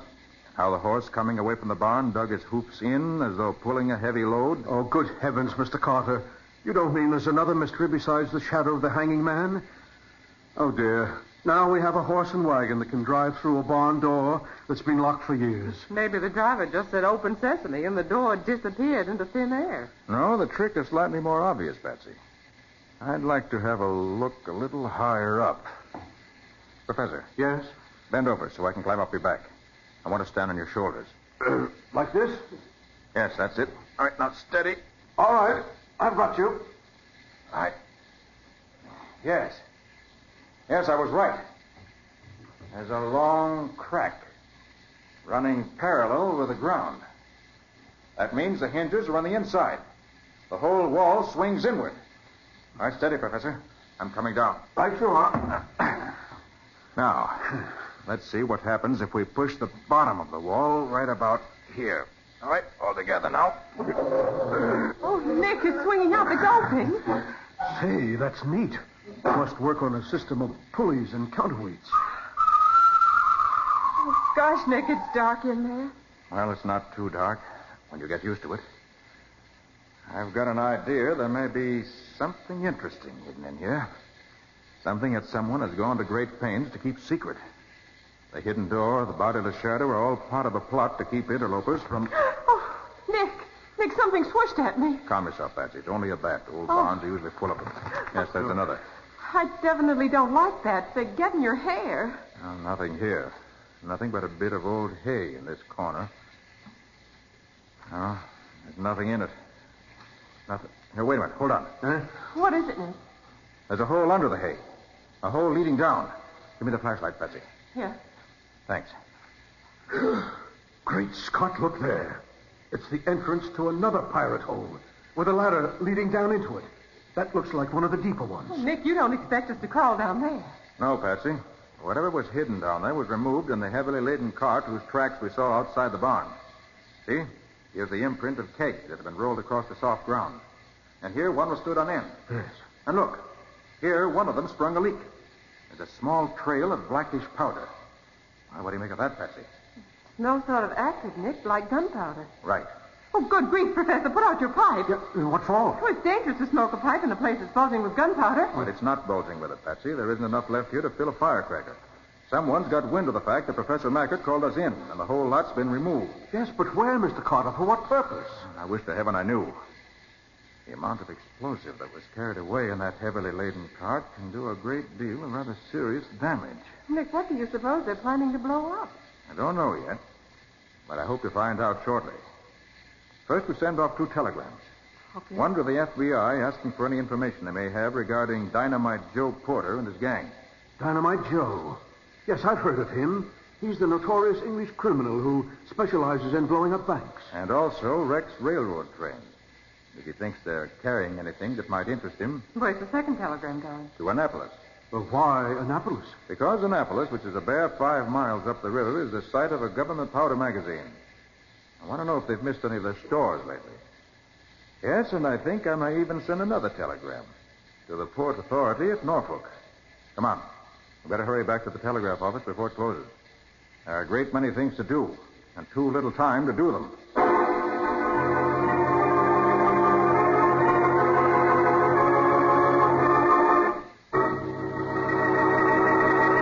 Well, Nick must suspect that big things are afoot from his reaction to what he found in the old barn. Will he be able to find what these things actually are and put a stop to them before any damage has been done? We'll see in just a moment. If you want new beauty, new protection, new skid resistance for all your floors and linoleum, it's high time you use the new Linex self-polishing wax. Until you do, you don't know how different, how perfect a quick-drying wax can be. For the formula of Linex self-polishing wax is completely new, the result of extensive research by leading chemists. It contains the greatest possible amount of genuine carnauba wax to lend satiny appearance, lasting protection, real anti-skid finish to every floor surface in your home. Yes, the underwriters' laboratories have proved that linoleum, hardwood, and rubber tile actually are less slippery after the application of Linex self-polishing wax. You can feel the difference when you walk on a floor to which it's been applied. And Linex self-polishing wax takes only a jiffy to wipe on, drying quickly to a handsome luster without tiresome rubbing. So choose genuine Linex self-polishing wax, the finest product of its kind. And when you want the modern finish that's brushed on for even longer lasting protection, get Linex Clear Gloss, which dries overnight to a beautiful gloss finish that protects your floors and linoleum for months. Whether you choose Linex self-polishing wax or Linex Clear Gloss, ask for it by name, Linex, and get the finest.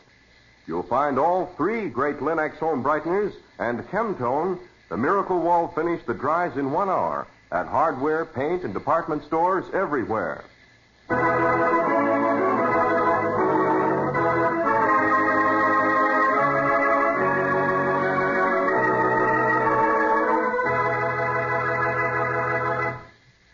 And now, back to our story. As we rejoin Nick Carter and his assistant, secretary, and right-hand man, or should we say woman, we find them at breakfast the following morning. They're at a little hotel near the site of Hangman's Wood, and it's somewhat later than their customary hour for breakfast, as Nick well knows. I knew I should have ordered another poached egg. I'm hungry as a bear this morning. Must have been the night air, Patsy. Nick, I wonder what caused that shadow of the hanging man we saw last night. This neat little device I have here. What in heaven's name is that? A little tube I found fastened in one of the lower branches of that dead tree. I took a stroll out to Hangman's Wood before you were up this morning. Well, I'm certainly glad you didn't wake me. I hate early morning walks. Precisely why I didn't wake you. This gadget I found out there is an ingenious telescope-like lens with a small black silhouette inserted somewhere in the middle. When the light of the moon shone through, at a certain angle, of course, the silhouette was projected and made a shadow on the barn door. Well, how could you know what to look for? It had to be something like this, Patsy. Anything hanging from the trees would have moved in last night's breeze. The moment I saw the shadow was stationary, I knew the answer. Oh, pass the muffins, will you, please? Good morning, Professor. Oh, good morning. The innkeeper gave me these telegrams for you, Mr. Carter. They just arrived. Oh, thanks. Oh, yeah. Dynamite Joe Porter released from Sing Sing prison beginning of last month, believed to have left the country. What makes you think that Dynamite Joe is in back of this, Nick? Oh, I just have a hunch that this is one of his jobs. Well, now let's see what Annapolis has to offer. 24 kegs, latest super gunpowder, missing since Friday week. Have you located it? I wish to heaven I had. But what is there in this neighborhood that would interest Dynamite Joe? Well, it has to be something big to tempt that hyena. Well, I know Bank's worth his trouble. And he can't be planning to blow up a train. 1 keg of gunpowder would be more than sufficient for that job. Now, what in this neighborhood would take 24 kegs of it deadly stuff? Maybe he's going to blow up Annapolis. No. In that case, he'd have finished the job when he stole the kegs. Great Scott. Maybe he's going to blow up the Capitol. No, Washington is upstream.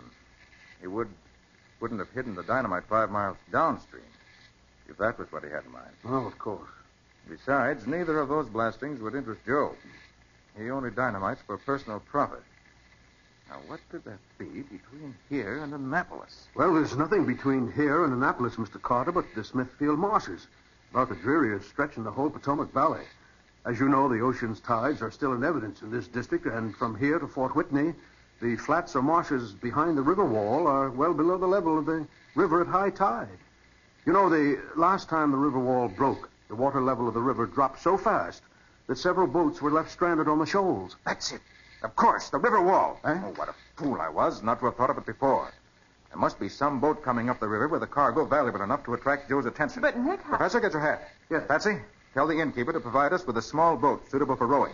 We'll need 2 pairs of oars, 1 for you and 1 for the professor. What are you going to be doing while we row? I'll be doing the investigating. Now, come on. Oh, if only we had a reply to the wire I sent to Norfolk, we might have the answer. But in any case, there's no time to lose. We must keep Joe from blowing up that river wall.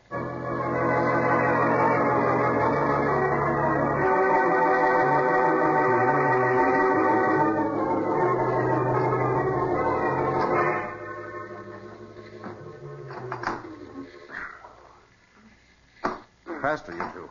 Faster. I'm pulling as fast as I can. If you wouldn't insist, hugging this river wall. There's a nice breeze out in the middle of the stream. No signs of the dynamite yet. We've got to find it. Sent for the river patrol to help us, but it'll probably take hours before their speedboat can get here.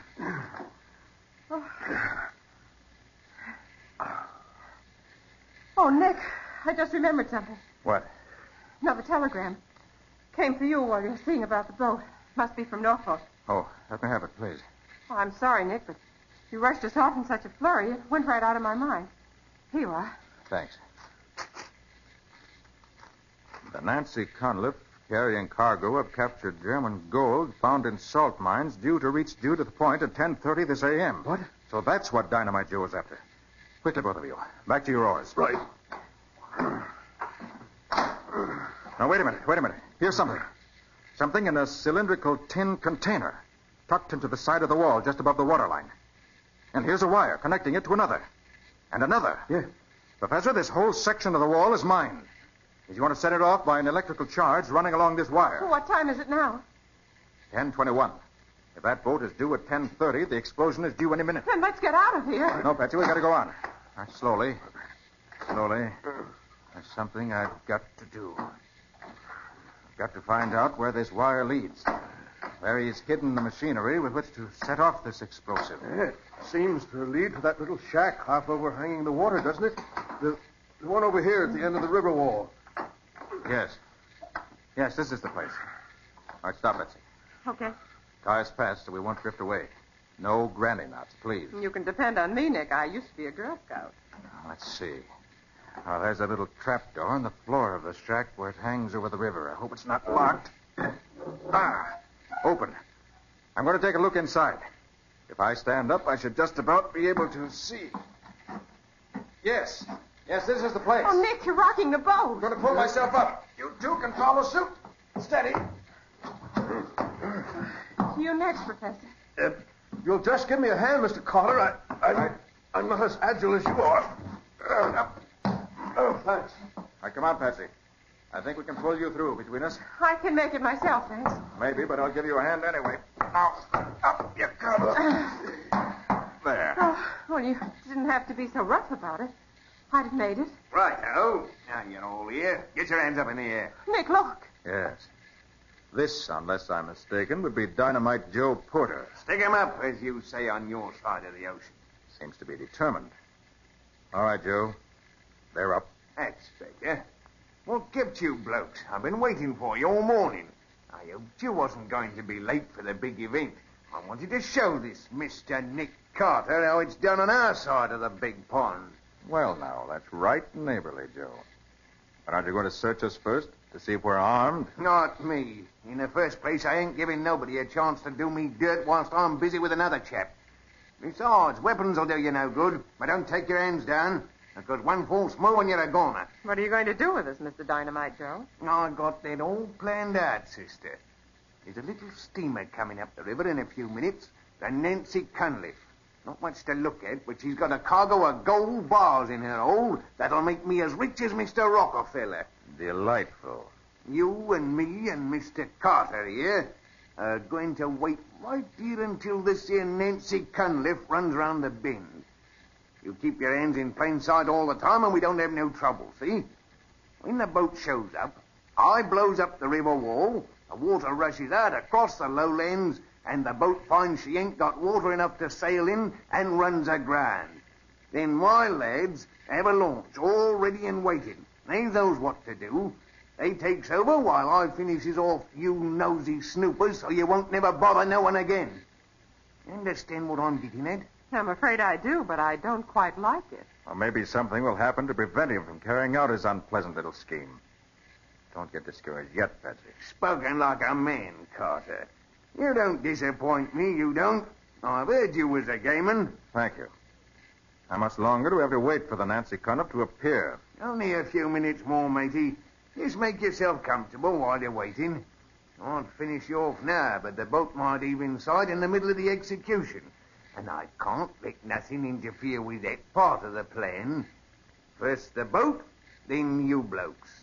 That's the way I planned it, and that's the way it goes.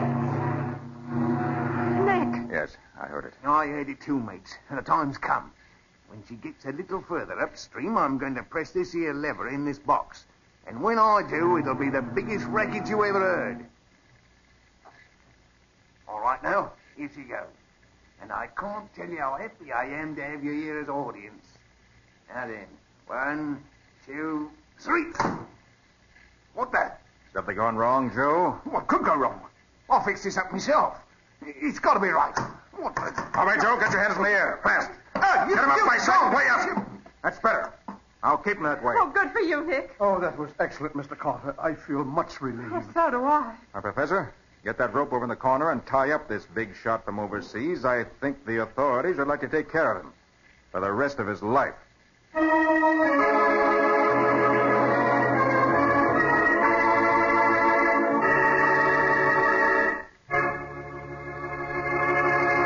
In just a moment, Nick will return to tell us about the clues which enabled him to solve the mystery of the Hangman's Wood. A lovely home adds to the joy of living, and the 3 great Linux home brighteners add to the ease of keeping your home lovely. Linux Cream Polish, for example, renews the original gleaming beauty of your fine furniture, the handsome appearance of the wood grain itself, in one quick, easy application. For Linux Cream Polish actually cleans as it polishes, to save you one whole step in your cleaning day routine. Yes, that cloudy look left by dust and previous polish is erased in one quick process that also removes blurry fingerprints and helps conceal scratches. And what's more, Linux Cream Polish leaves no surface oil for dust to cling to. So do as many wise modern homemakers do. Take the streamlined way to furniture care. Linux Cream Polish, which cleans as it polishes. Ask for all 3 great Linux home brighteners, Linux Cream Polish, Linux Self-Polishing Wax, and Linux Clear Gloss at your nearest hardware, paint, or department store.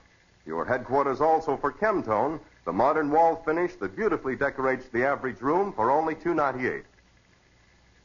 Tomorrow marks the beginning of the mighty 7th War Loan Drive. And the most important thing you can do to support our fighting forces is to invest in war bonds. An investment in final victory, an investment in peace, an investment in America's future, and yours. 85 million Americans hold war bonds, and 85 million Americans can't be wrong. Get your extra bond now.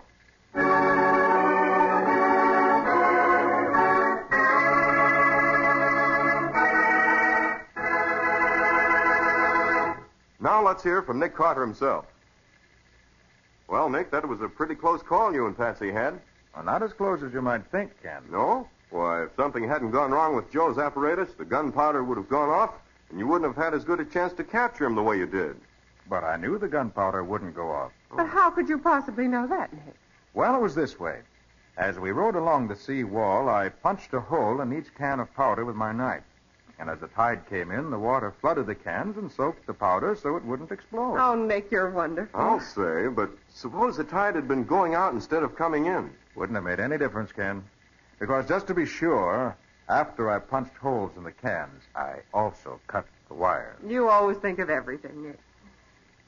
Well, thanks for the vote of confidence, Betsy. Nick, tell me, when did you first suspect that it was the work of an English gangster? When we heard the voice of that screech owl, which was the way that Joe's gang warned each other. You see, our screech owls are quite a different species from those in Great Britain. Oh? When I heard that peculiar, eerie call, I realized it was an imitation of the British screech owl, which is a bird definitely not found in the woods of Virginia. Well, well, live and learn, I always say. And now, how about a hint or so about next week's story? I don't see why not, Ken. It's a story about one of New England's most famous possessions, the rocking chair. Rocking chair has a good homey sound, hasn't it? But this rocking chair only rocked at certain times, certain very definite times, just before some member of the family was to die. Has a nice homey sound, doesn't it? Well, there was nothing homey about the deaths. They happened in all sorts of ways. Until Nick took over the case. Then both the rocking and the death stopped, suddenly and for good. And what do you call this exciting story, Nick? I call it The Haunted Rocking Chair.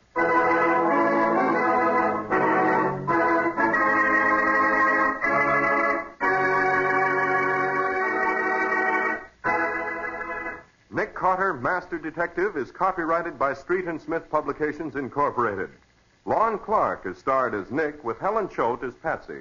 Original music is played by Lou White. The programs are written by Edith Miser, and any resemblance therein to actual persons, living or dead, is purely coincidental. The entire production is under the direction of Jock McGregor.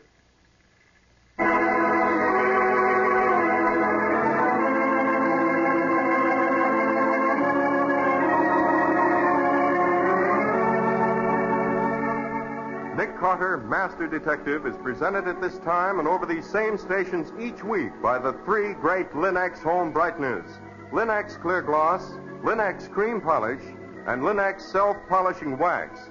Created by Acme, America's great producer of Acme fine quality paints. This is Ken Powell speaking for the thousands of Linex dealers all over America and saying so long until next week.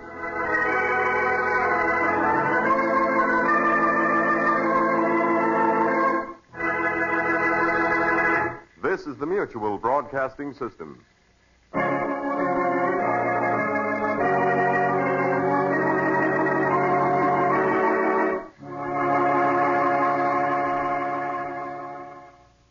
The Cudahy Packing Company, makers of Old Dutch Cleanser and Delrich, is happy to bring you today's Nick Carter adventure transcribed. This was done so that everyone connected with this program would be able to spend Christmas Day at home with their families. And now, new wonderful Old Dutch Cleanser, the only cleanser made with activated seismotite, invites you to stand by for Nick Carter, Master Detective. Today's Nick Carter adventure starring Lon Clark, the case of the Phantom Shoplifter, brought to you by new wonderful Old Dutch Cleanser.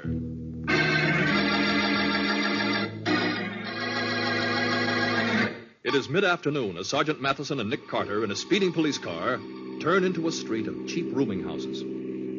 You can understand, Nick, that Warren's specialty shop can't stand losing all those expensive fur coats, even if it is a big woman's store. You're sure it's the work of shoplifters? Sure. And we think Peggy Matthews, the girl we're going to see, is one of the shoplifters. Mm-hmm. Any reason to pin it on her?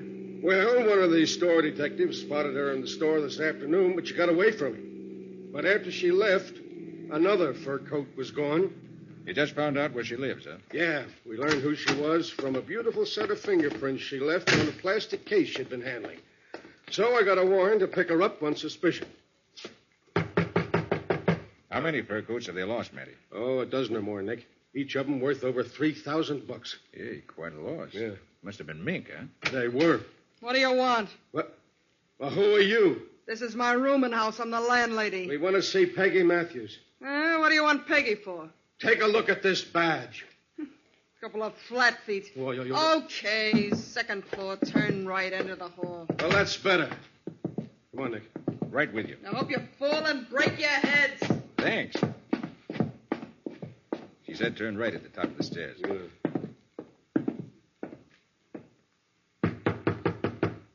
This must be the room. I don't hear anything, Nick. Well, with this warrant, we can go right in. Hey, door isn't locked. Great Scott. Oh. Someone moved faster than we did, Matty. She's been strangled with one of her own nylon stockings.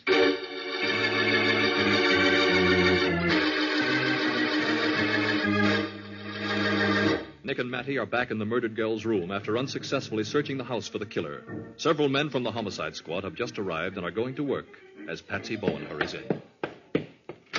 I came as fast as I could, Nick. Oh, you didn't tell me it was a murder. We called you, Patsy, because we thought this needed a woman's touch. Oh? Yeah, this dead woman is Peggy Matthews, Patsy. Uh-huh. She's a shoplifter who was seen acting suspiciously in the Warren specialty store this afternoon, just before another mink coat disappeared. Is this the coat here on the chair? No, we found that one in her clothes closet. She bought it a month ago in a small fur shop downtown. Now there's a label in the coat, and we phoned the store to check it. She paid $400 for it. $400? For this rabbit skin? Yeah? Oh, she got stuck, but good. That's why I wanted you to see it, Patsy. I needed your opinion. Oh. Hey, Nick. Look, I've been thinking. Maybe we ought to bring the manager of the fur department of Warren's specialty shop down here to look at her, just to be sure this is the girl he saw, huh? Good idea, Matty. Come on, Patsy. We'll bring her back here as soon as we can, Matty.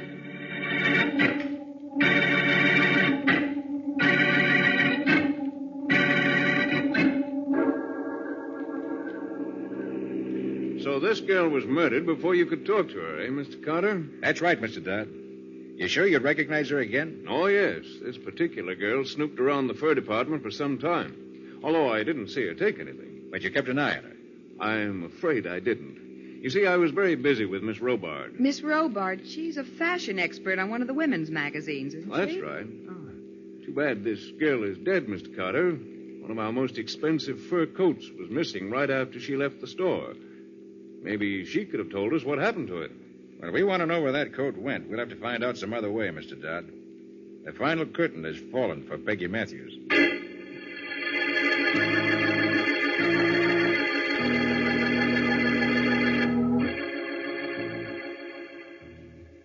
Well, Mr. Dodd, is this the woman you saw in your department store this afternoon? Yes, Sergeant, I'm certain of it.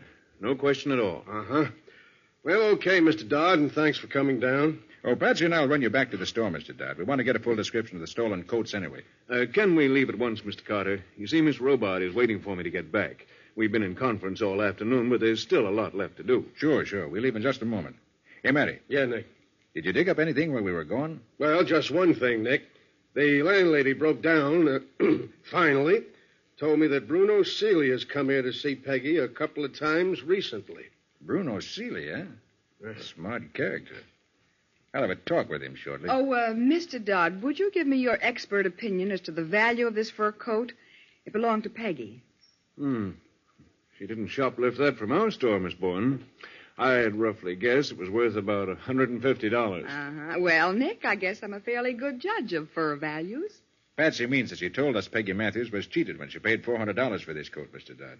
You just backed up her opinion. I see. Well, I don't think Miss Matthews minds being cheated anymore. Shall we go?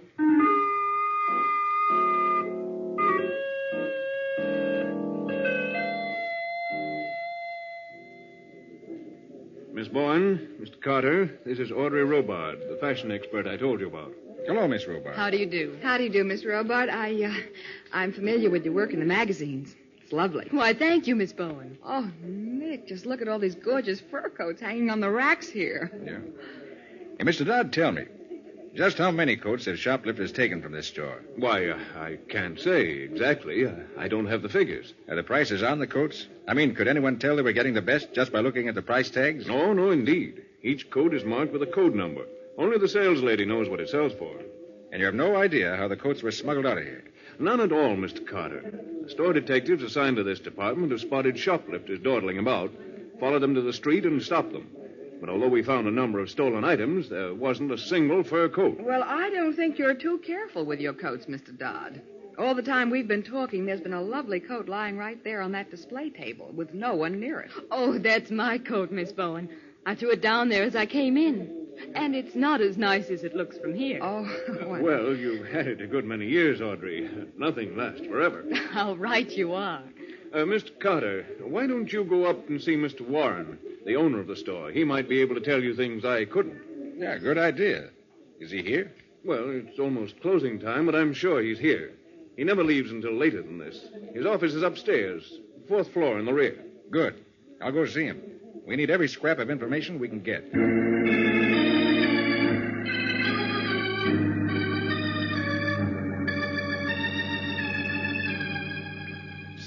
Sit down, both of you. Thank you, Mr. Warren. I don't mind telling you, Mr. Carter, how glad I am that you're helping us.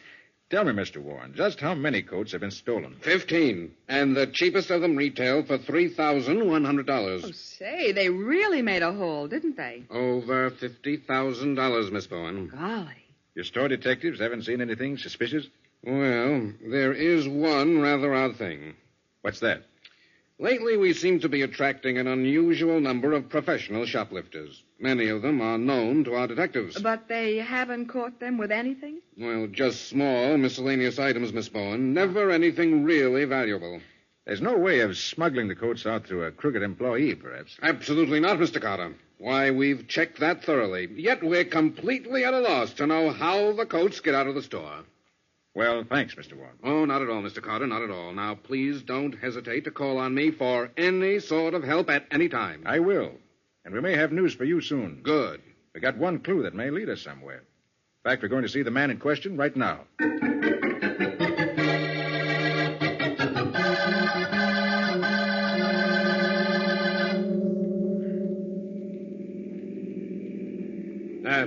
This is the place, Nick.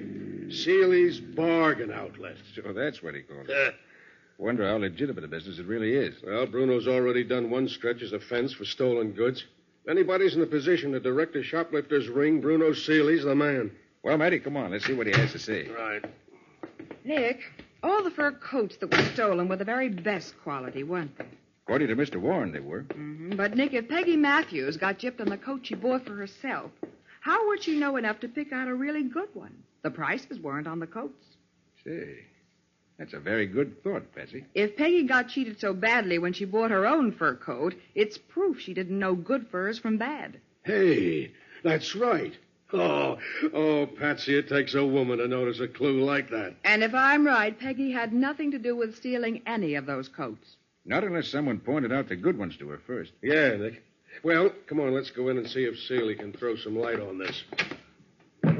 Hello? Anybody here? Hello? That's funny. Hey, Bruno. Bruno! Hey, Bruno!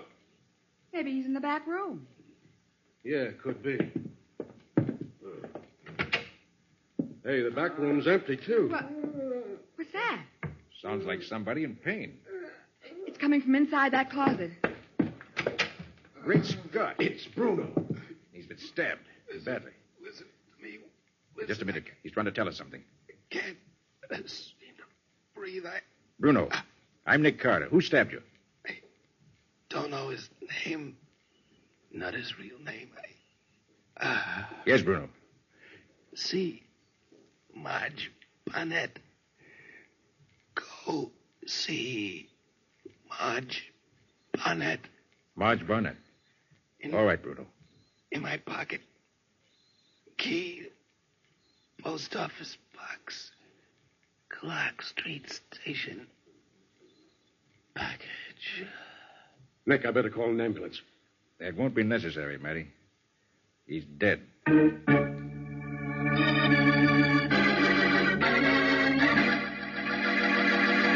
After summoning the homicide squad to take over at Bruno's store, Matty, Nick, and Patsy have hurried to the Clark Street branch of the post office, where they have just opened Bruno's post office box. Yeah, there's a package here, but it don't weigh anything. Well, open it up, Sergeant. Yeah, that's what Bruno wanted us to do. Yeah. Well, will you look at this? Well, what in the world is it, Sergeant? A string of beads from the Warren Specialty Shop. And the price tag says only $15. Yeah, I don't get it. Hey, let me see that wrapper, will you? Yeah, sure. This package was postmarked early this afternoon at a postal substation near the Warren store. And this necklace was stolen from that store today and mailed to Bruno. Yeah, probably from a mailbox right in the store. Well, of course, Nick. Warren's is a branch post office on the 4th floor. Say, it's a smart idea. You nab something small, have an envelope all addressed, you just slip the loot inside, seal it, and mail it. Yeah, but what has all this to do with stolen fur coats? I don't know, Patsy. But we can be sure of one thing, Nick. The murders of Peggy and Bruno are tied up together somehow. And to one man, Matty.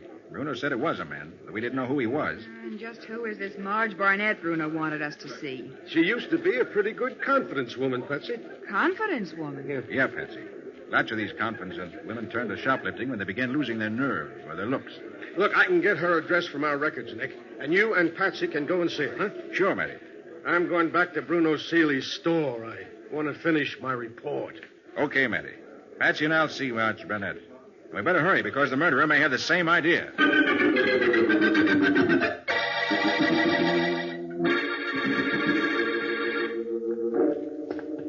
Oh, Nick, this is Marge Barnett's apartment. Here's a name below the bell. Hope she's home. Well, the police certainly keep an up-to-date file on crooks, don't they? Sergeant Matheson got this address for us in only a few minutes. Yeah, Patsy. If people only knew how... Yes? Hello, Marge. I beg your pardon. Am I supposed to know you? I know you. You must have slipped to turn to shoplifting. Who are you? I'm Nick Carter. Oh, Nick Carter, huh? Well, what do you want? Shall we talk out here in the hall where everybody can listen? Oh, come on in. Snooping coppers give me a pain. Thanks. This is Patsy Bowen, my assistant. Trying to make a cop out of her, too? You ought to be ashamed. Why, I like it. Marge, Bruno's dead. Bruno dead? He was murdered, Marge. So was Peggy Matthews. Who did it? Suppose you tell me. Oh. Goodbye, Carter. I'm not talking about nobody. Now, wait, Marge, wait. Bruno was stabbed. When we found him, he still had a few seconds to live, and the last thing he told us was to come and see you. Bruno said that, did he? He did. I wonder why. Maybe he was trying to save your life. Hey, come on, tell me, how'd you get into this anyway? Oh, I'm getting old, Carter. As you know, I've been everything from a cheap shill to the operator of a big store. From the best roper you ever saw to a plain subway dealer. You've been what? In English, Patsy. She means she fronted for con men and rose to become the operator of an important con game herself. She worked from the top as the smart, pretty girl who brings in the suckers. Being a subway dealer means she was reduced to dealing cards from the bottom of the deck. Well, it sounds almost fascinating, if I could understand it. How many of these small, inexpensive items did you steal, put into a package, and mail to Bruno, Marge? So you're wise to that, huh? I thought it was pretty good. Yeah, it was. Until fur coats and murder got mixed up in it. Where do fur coats come in? Look, Bruno paid you to steal these small articles for him. And paid you more than you could get anywhere else, didn't he? Yeah. He said he had a particular customer for a lot of that junk. All right. Just what orders did he give you? Well, I never did understand it, Carter. We were supposed to show up at Warren's specialty shop at a certain time and just wander around. Did those instructions include visiting the fur department? Why, yeah. Yeah, well, we had to pass through the fur department on our way to the counter where this certain kind of glass junk was sold. And you, lingered in the fur department. What woman wouldn't? She's got a point there, Nick. Yeah. And this business is getting a little clearer. Well, so help me, that's everything I know. Well, thanks, Marge. All right, Patsy, come on. We'll make another call on Hugh Warren, who owns the store. I think we can do something for him if he'll do something for us first.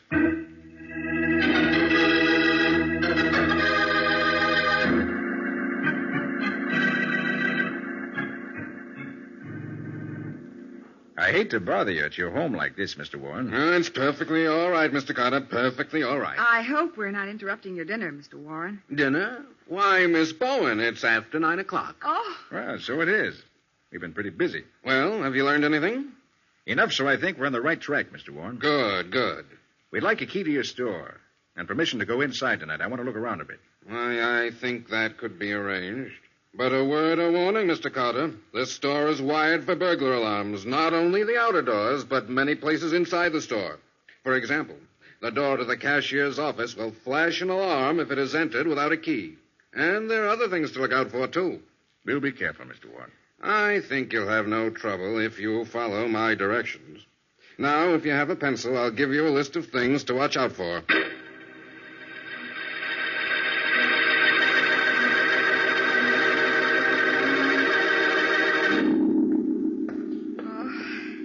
Golly, Nick.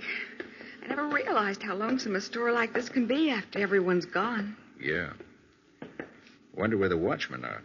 Mr. Warren said there'd be 2 of them here.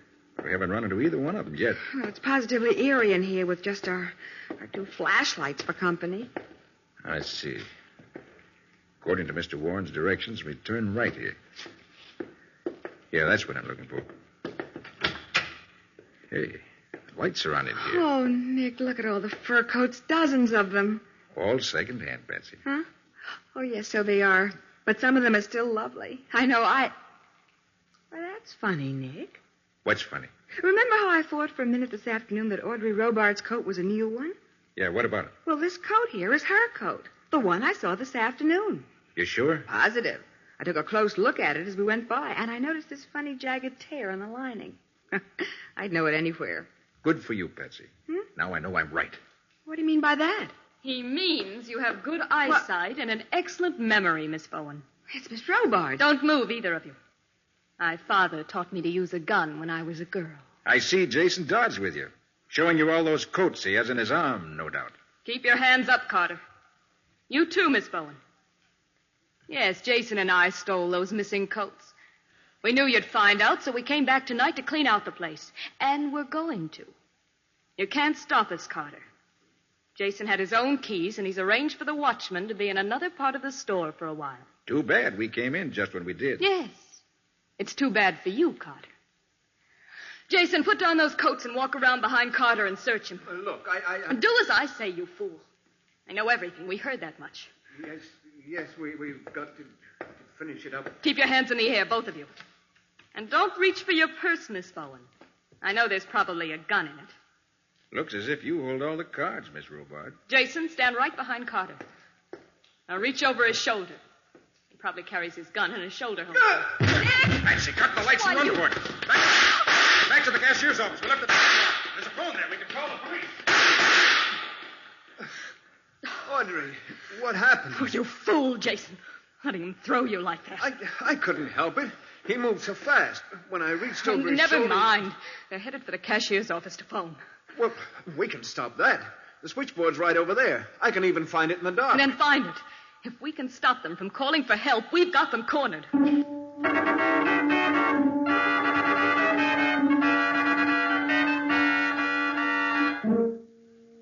Carter?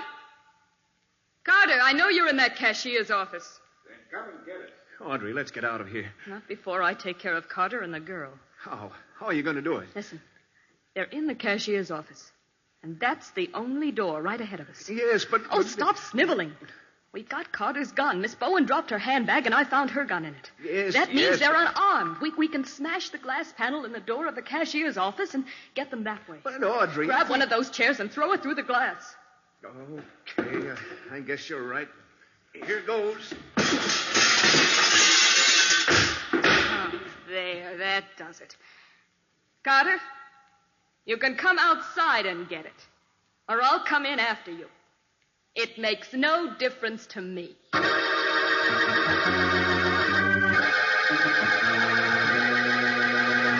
Cautiously, Audrey Robart moves up to the broken glass in the door, reaches inside, and unlocks it.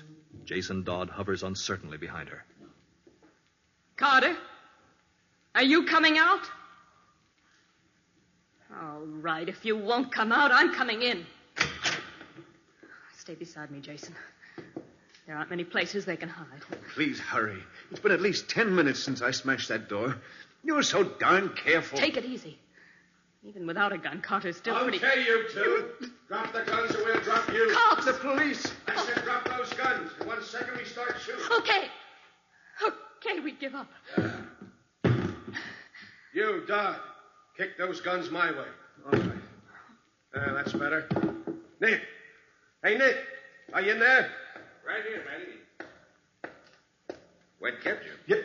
What kept me? Listen, it's not 10 minutes since the alarm came into headquarters. What alarm are you talking about? The alarm you sent in, Miss Robart. What? I made you smash the glass panel in the door to the cashier's office. When the glass broke, a burglar alarm went off automatically in police headquarters. You turned yourselves into the police.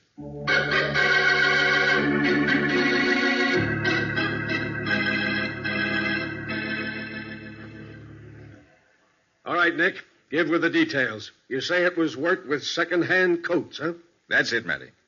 Miss Robart would go out and buy a cheap second-hand fur coat worth practically nothing. Then when she came to the store to see Dodd, which was practically every day, she'd leave the old coat and walk out with a new mink coat. She was well known in the store, so no one ever thought of suspecting her. And when she came in with the cheap coat, she'd carry it over her arm so it wouldn't show how cheap it really was. What a racket. Yeah. Then Dodd would put the old coat with the used coats the store had for sale and fix the records to account for it. And another nice, new, valuable mink was missing without a trace. And the shoplifters were just part of a setup to confuse us, huh, Nick? Yeah, Matty. Dodd arranged that with Bruno. The shoplifter stole some small object and mailed it to Bruno's post office box right from inside the store in previously prepared envelopes. Just so we'd think the professional shoplifters were stealing the furs. And they killed Peggy Matthews because she got wise and wanted a cut. Dodd admitted that. He killed Bruno, too. Yeah. When we connected Bruno and Peggy, I suppose Dodd was afraid of how much Bruno might know. So we had to put him out of the way, too. So he sent Patsy and you to see Mr. Warren so you'd be out of the way while he killed him. Yeah. Well, I think we better let him lock up the store now. Oh, in just a minute, Nick. Hey, Patsy, where are you going? Into the fur department. After all, it's a woman's privilege to look at those beautiful mink coats, even if she can't have one.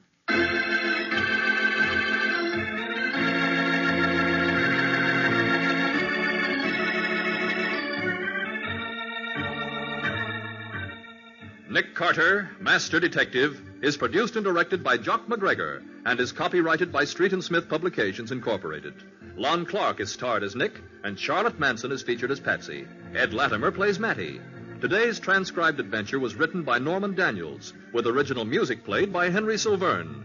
This program is fictional, and any resemblance to actual persons, living or dead, is purely coincidental.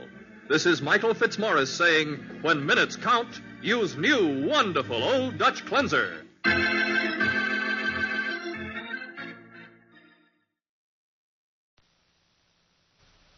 New post-war Old Dutch Cleanser, famous for chasing dirt, presents Nick Carter, famous for chasing crime.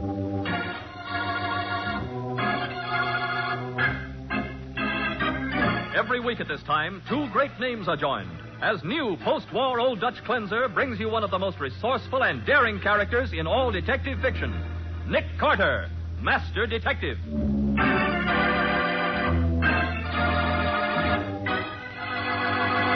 All right, Nick, suppose he is the murderer. You can't prove it. There isn't a shred of evidence. That's what we've got to find, Patsy. Yeah. And if the proof is anywhere at all, it's here in this apartment. Well, there's a closet or something over here. Okay.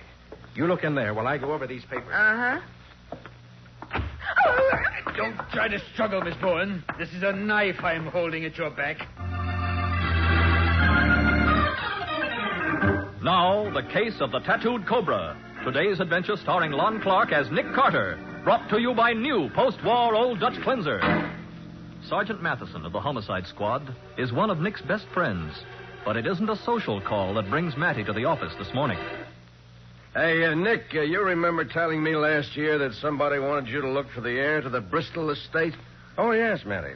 The administrator of the estate, Mr. Alvin Hammond, called me in, but I didn't take the case. And you know why, Sergeant? No. It meant a trip to Europe, and Nick didn't want to go. Imagine. Oh, Patsy, you know I couldn't go at that time. Oh, phooey. Nick, Bristol's wife was a Polish girl, wasn't she? Yeah, she was.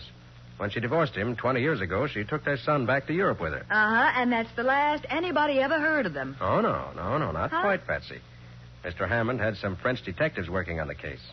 They reported that the mother was dead and that the boy, Alex, supposedly died in a concentration camp during the war. So, who gets the money now? Well, if Alec Bristol isn't found by the end of this year, the $3 million goes to a distant relative in this country named George Davison. You don't happen to have a picture of Alec, do you, Nick? No, I haven't, but the French detectives got a good description of him from a fellow prisoner in the concentration camp. Yeah, I remember you telling me that. He's tall and slender with blonde hair and blue eyes, and he'd be 28 years old now. Why, Sergeant, what a memory. He's lost a little finger on his left hand, and he's got a tattoo mark on his right hand. A blue and red cobra twined around the thumb, right? Matty, you're terrific. How can you remember all that from a casual conversation almost a year ago? I didn't. We fished him out of the East River this morning, dead.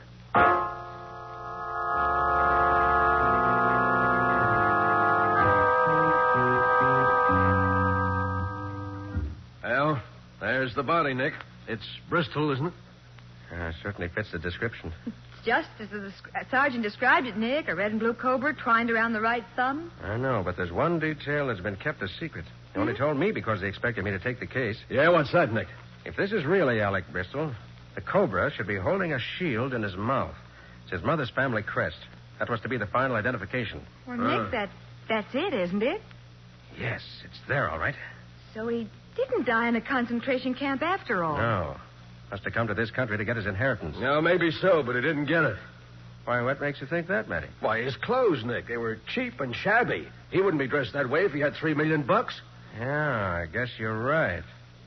Well, in that case, I think I'd like to have a talk with Mr. George Davison. Davison? Mm-hmm. Oh, the guy who gets the money now that Bristol's dead, huh? Yeah. Of course, Davison may be perfectly innocent, but it should be interesting to talk to a man with 3 million motives for murder.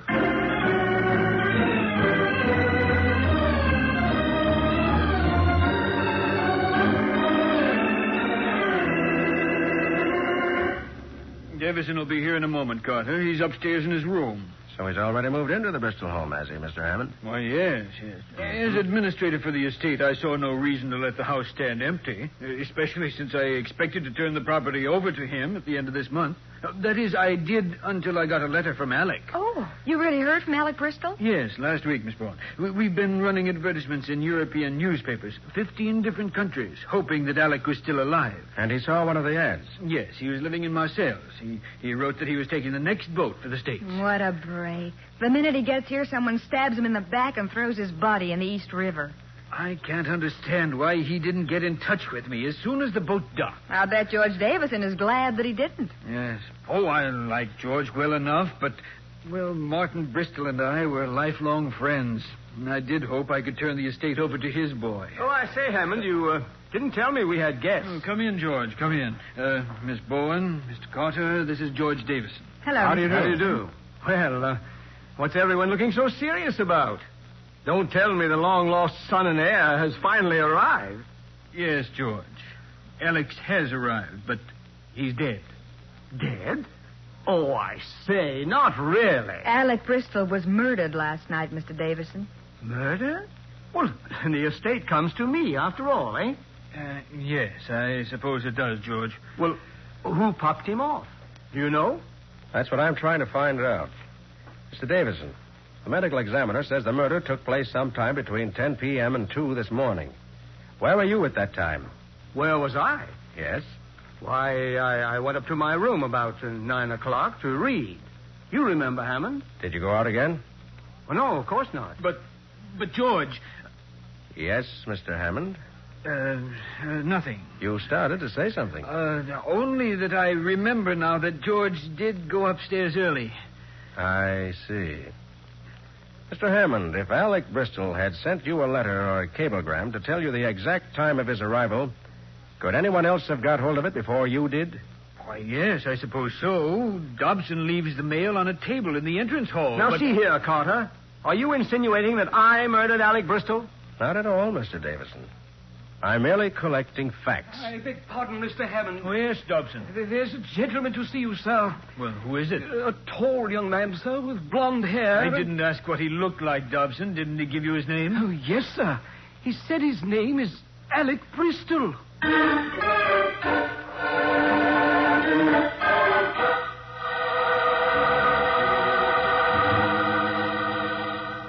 I do not understand. Why have you sent for the officer? Because we're investigating the murder of Alec Bristol. But that cannot be, Mr. Carter. I am Alec Bristol. With that accent?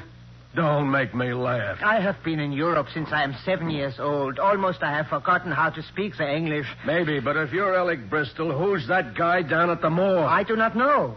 But surely Mr. Hammond will vouch for me. 2 weeks ago, I write to tell him I am coming. That's right, Sergeant. At least somebody wrote to me. Yeah, it might have been that fellow we found in the river. No. It was I. The description in the newspaper of Marseille, that too was I. Yeah? But that description fits the other man, too. But the little finger which I lost in the accident of many years ago, the tattoo on my thumb. Those features apply to him, too, including the family crest and the cobra's mouth. I cannot believe it. It is fantastic. I can figure it out easy enough. You read that description in the paper, realized that it fitted you perfectly, so you had that finger and thumb fixed up to complete the identification. Then you hopped a boat for America expecting to collect $3 million. Now, wait a minute, Matty. You're forgetting one thing. What? The family crest and the tattooed cobra's mouth. He couldn't have got that out of the newspaper notices. It wasn't there. Okay. So maybe he knew Alec Bristol a long time ago in Europe. He was familiar with the tattoo mark. Why must you assume that I am the imposter? Why could it not be the other man? Because you'd have a mighty good reason for bumping off the real heir. But who'd want to kill the fake one? I do not know. All I know is when my ship docked this morning at 10 o'clock, I get off the boat Now, wait a minute. You going to tell me they didn't send you to Ellis Island before they let you go? Why should they do that, Sergeant? I am an American citizen. My papers are all in order. The consul at Marseille checked them before he let me get on the boat. Matty, let's take him down to the pier. See if the captain of the ship can identify him. Yeah, and we'll stop off at the morgue, too. Maybe you'll recognize the other Alec Bristol. Then may I return here? You may if the captain of the boat knows you. Otherwise, you're going to the city jail.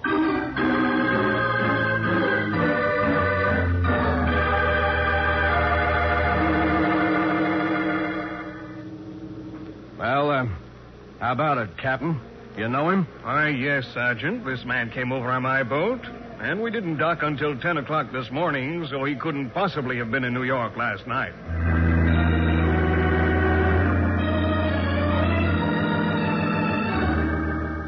Well, there's the body, Mr. Bristol. Did you ever see that guy before? No, Sergeant. I am positive I never see that man before in my life.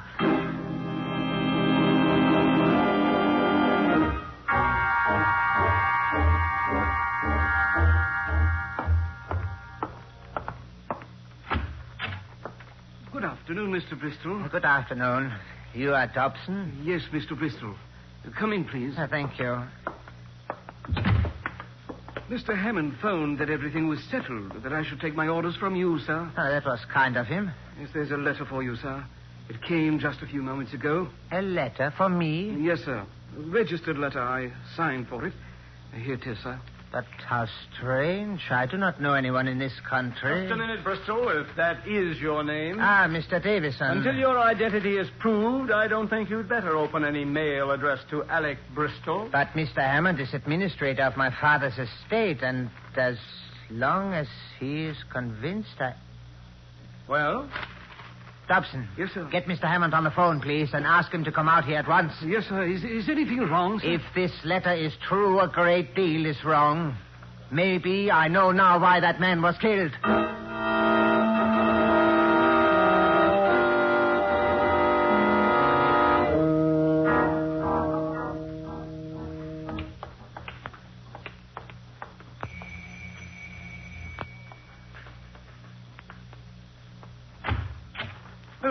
Good afternoon, Mr. Hammond. Is Mr. Bristol in, Dobson? Oh, yes, sir. He's waiting for you in the library, sir. Mind if we go in with you, Mr. Hammond? Oh, not at all, Carter. In fact, I'm glad you're here.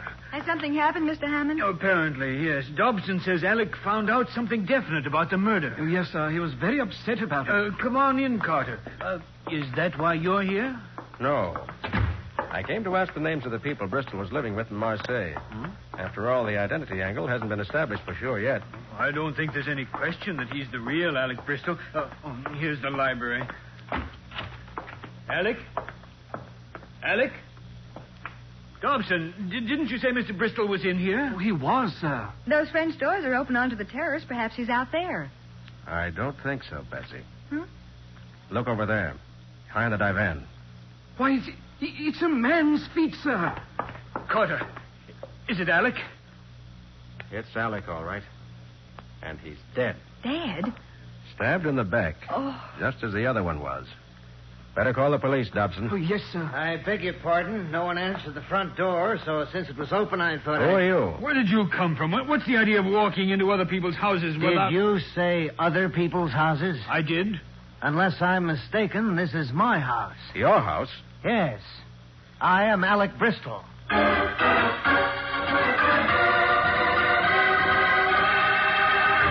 One apparent heir to the Bristol millions is in the city morgue. Another lies dead on the library floor. And now a third, tall, slender, blond young man has appeared to claim the fortune. We'll see what happens in just a moment.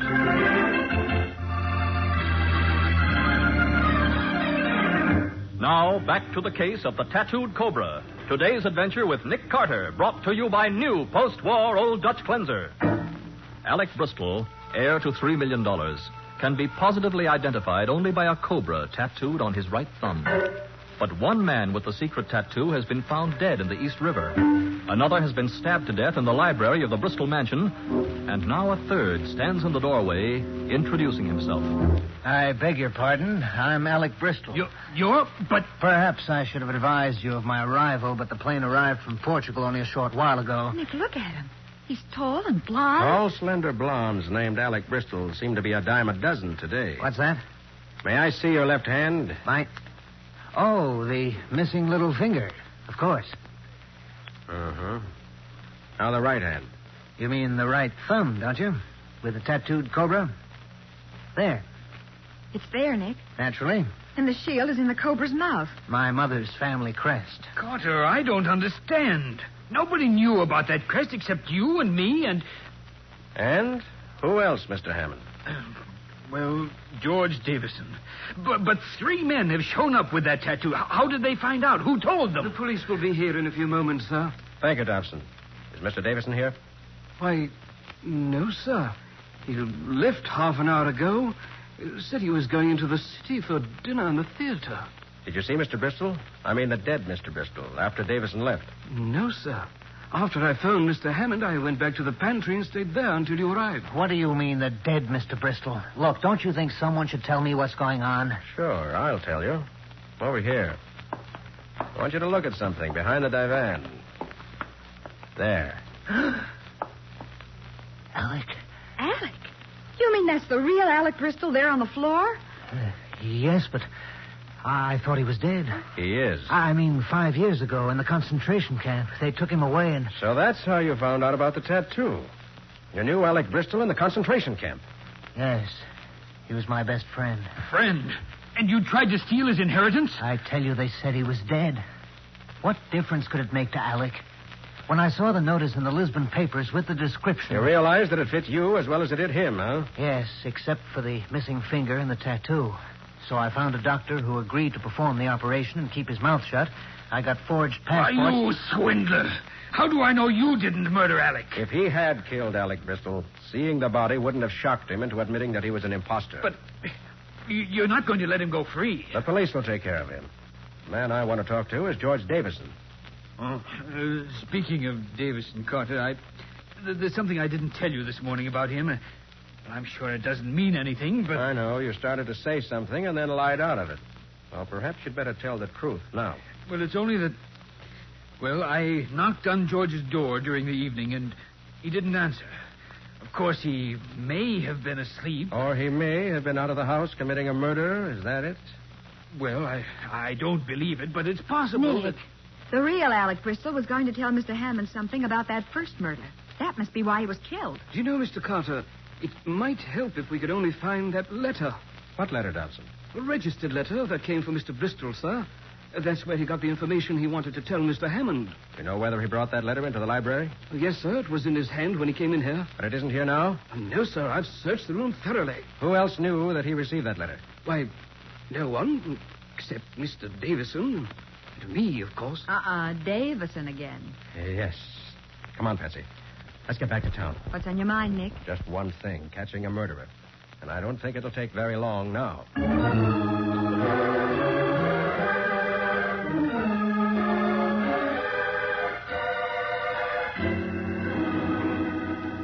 Matty, I want to do 3 things. Yeah, what? Find Davison, learn the identity of the man you fished out of the river, and find out who sent that registered letter. Yeah, well, Nick, we spotted Davison's car in a parking lot, and I got 2 men there waiting for him to come back. If he ever does. He'll come back. Uh-oh. Sergeant Matheson, homicide. Oh, yeah. Yeah, Mullally. It's the guy who sent to trace the letter, Nick. Good. The postal clerk went down and dug out the receipt, huh? Yeah. Get a pencil, Nick. I have one. Okay, go ahead, Mullally. Sent by William Jenkins, 440 Winton Avenue, apartment 5D. Got that, Patsy? Got it. Okay, Mullally. Good work, yeah. Thanks. William Jenkins. That name mean anything to you, Nick? No. And I think Patsy and I'll go around to 440 Winton Avenue and see Mr. Jenkins.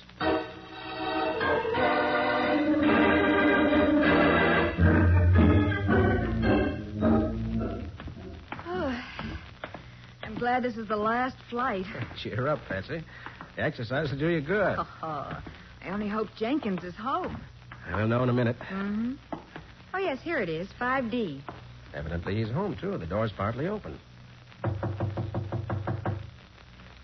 If he's home, why doesn't he answer? I'll knock again. Nick, if Alec Bristol was killed so somebody could get that letter, and Jenkins wrote it, the fact this door is open might mean... Yeah. Yes, Patsy, it might mean the killer got here first. Let's go in. Right.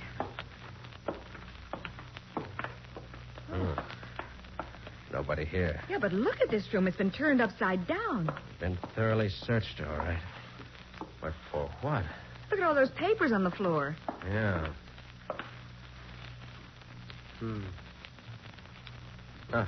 Here's a Social Security card made out to William Jenkins. And here's a letter postmarked Chicago, which may... Hey, wait a minute. Huh? What is it? Wait. Here's an Illinois chauffeur's license. And look at the picture on it. What? Why, that's the first Alec Bristol, the man they found in the river. Right. So William Jenkins was going to pass himself off as Alec Bristol. Obviously. And that brings up a very interesting point. What? Don't you see, Patsy? This whole thing was planned months in advance, so the amputation and the tattoo would have time to heal. Why, of course. Then last week, the real Alec Bristol wrote to Hammond, and the deal was off. That must have been a blow to Jenkins. Yeah. But how did Jenkins know about the letter? Why, And another thing. The tattoo on Jenkins' thumb included the final detail, the shield and the cobra's mouth. How could Jenkins have known about that? Well, the other imposter knew about it because he was a friend of Bristol's. But Jenkins wasn't. Yeah. Bristol looked at Jenkins' body and swore he'd never seen him before. And no one else knew of that shield except Davison, Hammond, and me. You think Davison and Jenkins were working together? Not Davison, Patsy. Hammond and Jenkins. Hammond and Jenkins? But Yes. why, Nick? What would Hammond get out of it? If Alec Bristol weren't found by the end of this month, Hammond would have to turn the estate over to Davison. Naturally. But if a fake Alec Bristol turned up, Hammond could turn the estate over to him. Then he and Hammond could divide $3 million between them. Why, of course. All Hammond had to do was to find someone who answered the general description, then arrange for the missing finger and the tattoo. Oh, but, Nick, you haven't any proof. None at all. Well, that's what we've got to find. Something to show that there was a connection between Hammond and Jenkins. There might be something here in Jenkins' apartment if Hammond has already found it and destroyed it. Well, from the looks of this room, I should say the chances are good that he has. There's a closet or something over here. Maybe he overlooked that.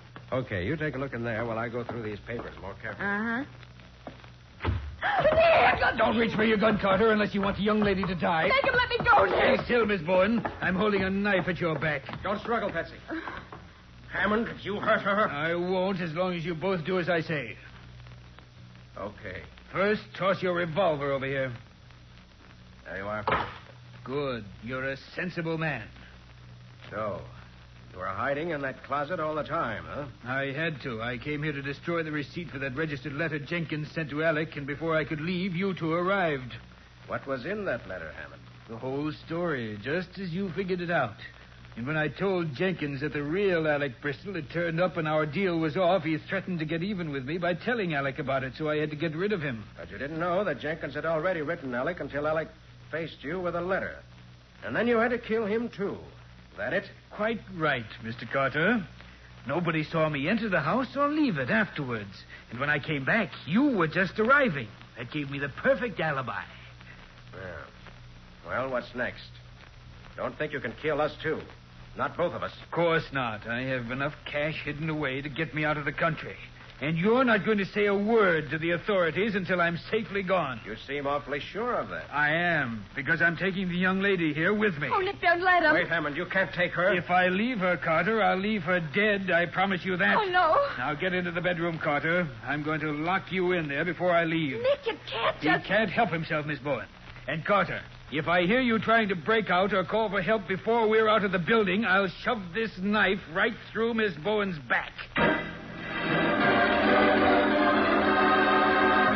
Locked in the bedroom of William Jenkins' flat, Nick hears Hammond leave with Patsy.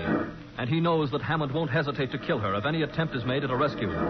We'll find out what happens in just a moment.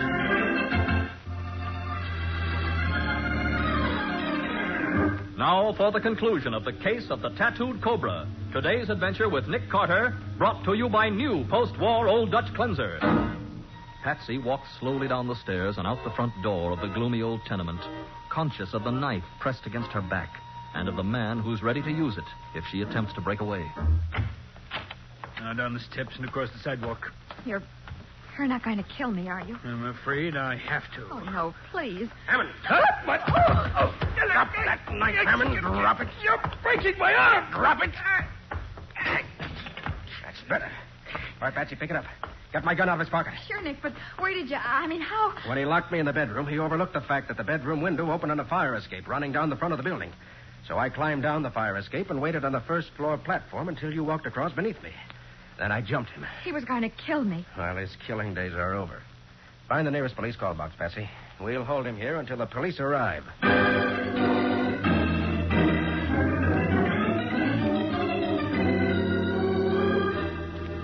So George Davison will get the estate after all. Yeah.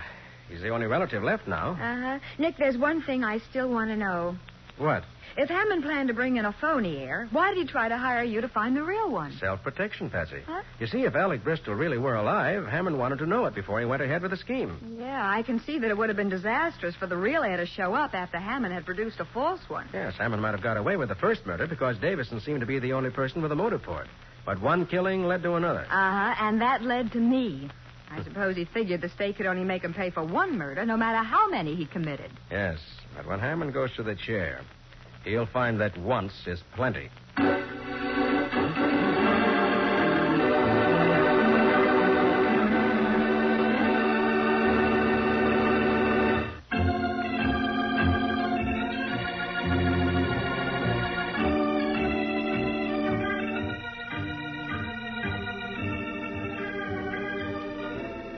Nick Carter, Master Detective, is presented each week at this time by the Cudahy Packing Company. It is produced and directed by Jock McGregor and is copyrighted by Street and Smith Publications, Incorporated. Charlotte Manson is featured as Patsy. Ed Latimer plays Matty. Today's script was written by Jim Parsons. Original music is played by Henry Silverne. This program is fictional, and any resemblance to actual persons, living or dead, is purely coincidental. This is Michael Fitzmaurice saying, when minutes count, use new post-war Old Dutch Cleanser.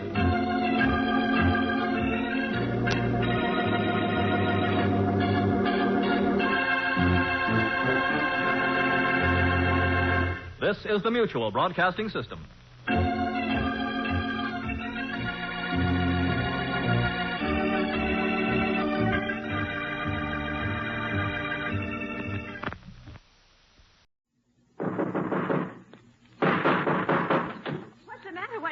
Another case for Nick Carter, Master Detective.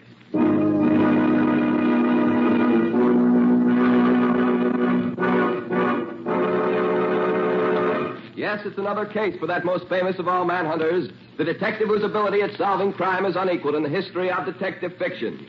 Nick Carter, Master Detective. Tonight's curious adventure... Dead Witnesses. Or Nick Carter and the Mystery of the Murder Room.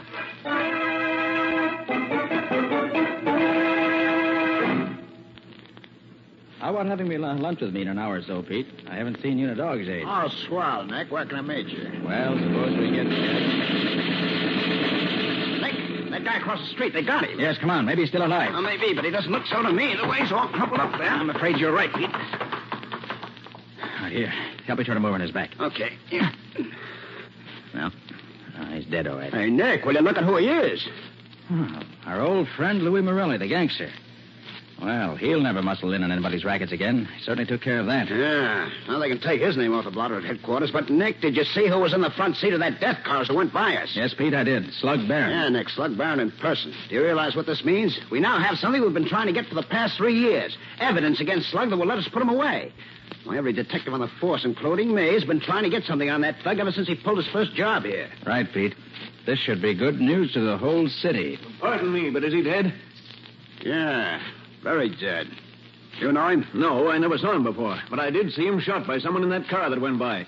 And I think it's outrageous that such things can happen in this city. You say you saw him shot? Yes. I happened to look up as the car went by. And then I heard the gun shooting, and I saw him fall.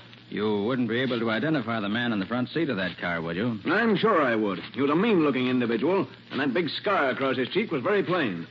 Why? Nick, this is too good to be true. Another witness. Hey, look, fella, would you be willing to testify against that guy when we catch him? I certainly would. Such men should be put away where they can't get out. Here's my card. Let me know when you want me. Okay, thanks.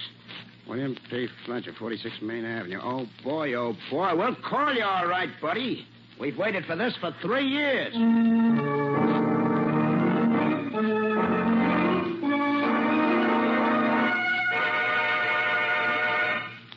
Nick, that's the best news I've had in this department in years. Have you picked up Slug yet, Riley? Oh, but the boys will be in with him any minute now. And then with 3 honest-to-goodness witnesses against him, we'll put him in the chair and strap him down tight. And that'll be a happy day in my life. I know just how you feel, Riley. That's been... Yeah? Just got a report that a man was knocked down and killed by a truck over on the east side. About 2:30 this afternoon. Huh? Apparently an accident, although the body was pretty badly smashed up. I thought you'd like to know. And why did you think I'd like to know? Because the guy has been identified as William P. Fletcher of 46 Main Avenue. William if... Nick, that's the fellow who was going to be a witness for us against Slug Barron. So Slugger's up to his old tricks again. You think so, too, do you? I don't think there's much question about it. Slug finds there's a witness. If witness can't be intimidated, witness disappears. Simple as 2 and 2. Hey, you'd better look out for a guy named Nick Carter, then. I've been doing that for years, Riley. This won't be the first time I've come up against Mr. Slug Barron. Hey, Chief. Yeah? Look, we've combed this whole town from end to end, including up and down and sideways, and there ain't a sign of Slug anywhere. What do you mean there ain't a sign of him? There's got to be. He ain't left town, has he? Well, I don't think so, but we can't locate him. Him or the death car, and nobody knows anything about him either. Well, if they do, they won't talk. Which is nothing new. Well, if Slug's still in town, Pete, and you guys don't bring him in the next 24 hours, you can turn in your badges. Okay, Lieutenant, I'll do my best. Your best ain't good enough. You gotta do better. Can you beat it, Nick? For 3 years, this Slug Barron has been head man in the city. For 3 years, me and him has been at it tooth and nail. He's been the head of every big racket we've had. Why, we've arrested him 20 times, and 20 times we've had to let him go because we couldn't prove nothing on him. And every time we let him out of here, he laughs in my face. Now he kills this Morelli, and 3 witnesses see him do it, and they're willing to testify. And suddenly, 1 witness is killed, and we can't find Slug anywhere. No. Calm down, Riley. Your biggest job right now is to keep your witnesses alive until you do find Slug. We'll still hang it on him with you and Pete as witnesses, even if he did get rid of Fletcher. Now, look, Nick, wouldn't you like to get after Slug yourself? Why? You could call it self-protection, Nick. Don't forget you're a witness now, too. Okay, Riley, since you put it that way. I'll do what I can to get Slug for you.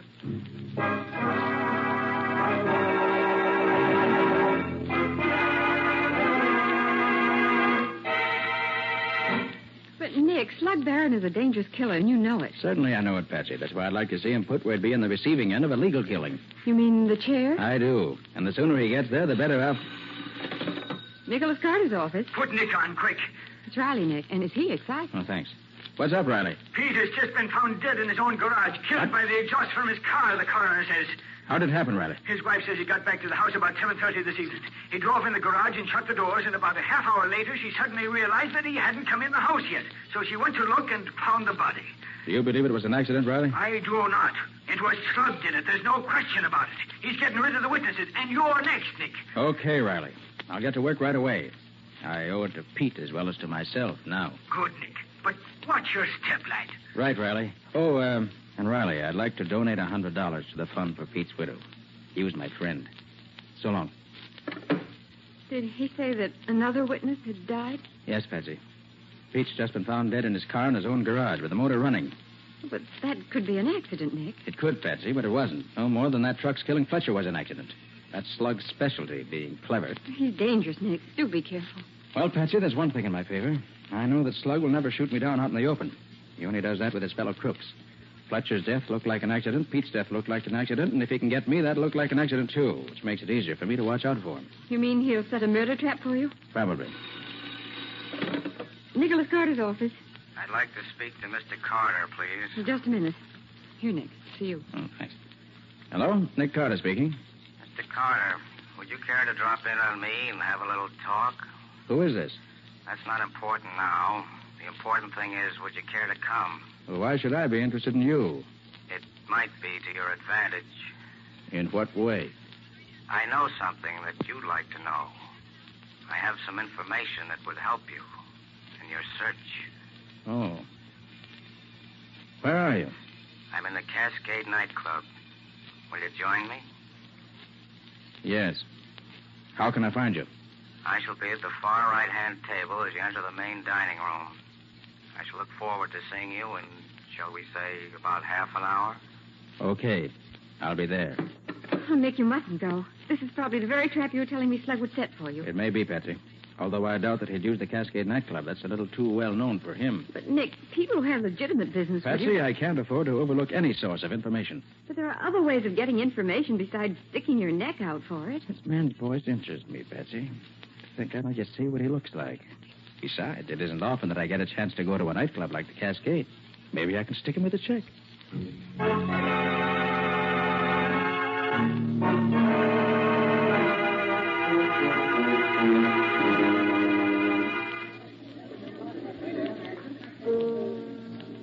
evening, Mr. Carter. You sent for me? Yes. Won't you sit down? Thanks. Care for something to drink? No, thank you. cigarette? No, thanks. Just interested in business, huh? Well, maybe I can help you with some information I happen to have. Yes? Mr. Carter, would you like to put your hands on Slug Barron? I'm afraid I don't understand you. No? I think you do. Let me put it in another way. If you live long enough to get your hands on Slug Barron, it means the electric chair for him. But I happen to know that your chances of living are none too good right now either. He's left you alone until he got rid of the other two witnesses. But now that they're gone, your turn is next. How do you know all this? That's not important just now. What is important is that you may die tonight, tomorrow, or next week. But whenever it is, you are going to die. You won't have a chance to do anything about it. You'll probably be dead before you even know what the bullet that kills you feels like. Well, all this is very interesting. I fail to see where it's leading you, Mr. The name is Morelli. Morelli? Yes. Louis Morelli, the man Slug Barron killed, was my brother. I came to town to kill Slug myself, but I find I can't do it alone. I can't get to him. But I can help the police to get him. You mean you know where he's hiding out? No, I don't. But I do know something just as good. I happen to know that he changes his hiding place every other day to make sure the cops don't trace him. The address of his new hiding place is left with one of his henchmen in an old-fashioned safe. I know the house where the safe is located. And I know that for 2 hours this evening, that house will be deserted. And what do you want me to do? Well, I've had some experience in breaking into houses and opening locked doors as well as locked safes. I'll take you to the house. The safe will be open. You can learn Slug Barron's hiding place, and then the rest to do. If all that you say is true, why don't you get the address and bring it to me? The result would be the same. Look, Carter, I'm a safe cracker and a burglar, but I'm not a stool pigeon. I may help the cops, but I don't hand them evidence they can perfectly well get for themselves. That's a rather fine distinction, isn't it, Morelli? You have your ways of doing things, Carter, and I have mine. You want to work with me or not? Very well. Where'll I meet you, and when? Let me see. 5 after 10 now. I'll meet you at 5 minutes past midnight in a doorway at the corner of Perry and Clinton Streets. I'll be there. Just one thing. Come alone. I can't afford to have anybody know I work with the cops. If you bring anybody with you, the whole thing is off. Remember, don't bring anybody with you. Very well, Morelli. I'll be there at 5 after 12. And alone.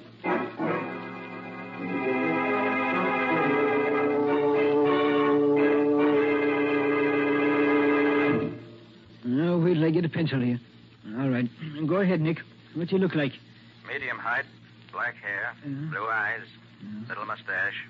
Weighs about 135 pounds. Parts his hair way over on the left side. Scar on back of the right hand. Nose has been broken and fixed up. Yeah. You know him?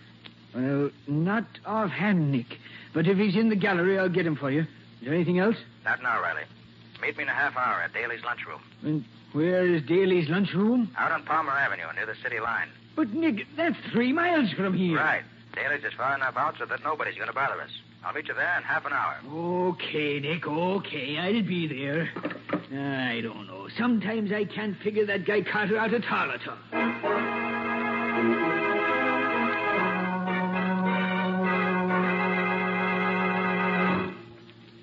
Come on, I want my... I think we can talk safely here, Riley. Well, I should hope so. After getting me way out here on the sticks. Well, what did you find? Did you dig up his picture? I found him right enough. His name is Lucky Warren. He's one of the big Chicago mobsters, one of the smoothest articles ever came out of Chicago. Oh, so that's why he looked rather familiar. He belongs to the E Street gang, if I remember right. Right, Nick. Hey, what kind of a line did he hand you? Oh, told me he was the brother of Louis Morelli, the guy Slug Barron killed. He's no more Morelli's brother than I am. And he gave me a song and dance about wanting to get Slug, but not being able to get near him. And what was his proposition? He had one, of course. Of course. He offered to open up a safe in a secret apartment and lead me to it if I went alone. And what did he say was in the safe? The address at which we could find Barron for the next 2 days. That's a hot one. What a phony setup that is. Why, that's nothing but a murder trap, Nick. Why, when you walked into that room, you'd be riddled with bullets like a sieve. You may be right, Riley. Maybe you're right. Maybe I'd never get any further than the door of the room. But on the other hand, we've been chasing Barron for 3 years now. If we should have him cornered... Cornered me, aye. He's setting a trap to corner you. You can't be sure, Riley. It might work out. Work out? Nick, I've fought with you many a time in the past, and if the Lord spares me, we'll fight together many a time in years to come. But I think too much of you to see you walk into a house where you can't live 5 minutes. 5 minutes. I could only be sure that I could live for 5 minutes after I walked in. Nick, is there anything the matter with you? Are you nuts or something? No, Riley, I think not. I think I have an idea. It might work. And it might not. And you might live and you might not. Don't you see, Riley? That's true even if I don't walk into this trap of his. If it doesn't get me one way, he'll get me another. My only chance to stay alive is to get him first.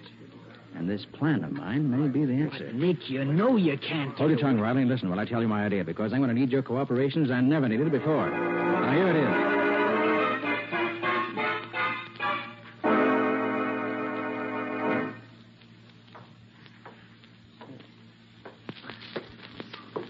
Right on time, I see, Carter. Yes, Riley. Let's get going. Certainly. The house is not far from here, just around the corner, as a matter of fact. I just come from there. The door to the basement is open, and the safe is in one of the upstairs rooms. And you think there'll be nobody there for at least 2 hours? For between 2 and 3 hours, the house will be deserted. And you're going to show me the room where the safe is? I've done all I'm going to do. The door is open and the safe is open. The rest is up to you. I hope your information's correct. I shouldn't like to be caught in a strange house rifling the safe. That's the least of your worries. That is, catching Slug Barron is much more important, isn't it? Oh, yes, of course. Here. This is the house. It's all red brick.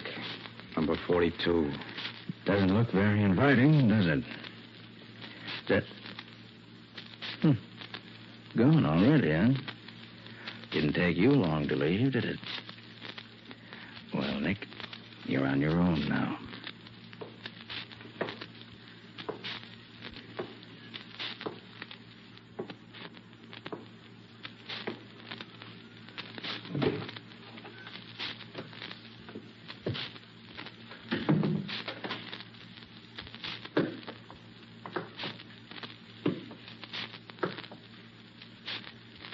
Nothing here in the basement to interest me.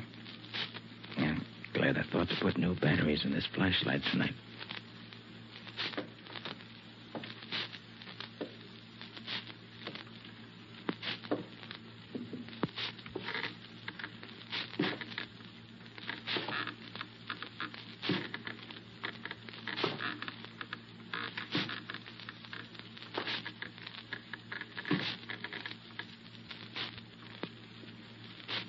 Seems to be nobody here on the first floor. Must be all up on the second floor where he said the safe is. It probably won't bother me until I get up there, which is just as it should be.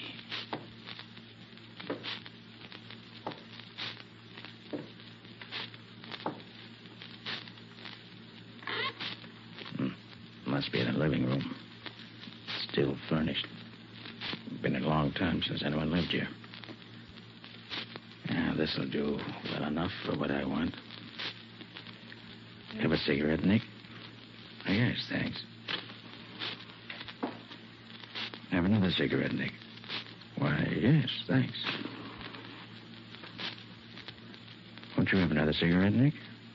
Why, yes, thanks, I will. Now.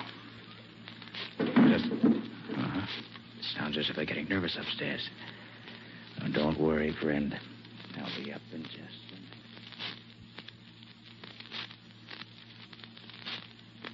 Say, Lucky, I thought you said you told him the safe was up here. I did. Yeah? And what the deuce is he doing down there? How do I know? I still think you should have brought some of the boys to help you. What's the matter? You afraid of him? He's no pushover, I know that. You guys, quiet. Here he comes now. Get set.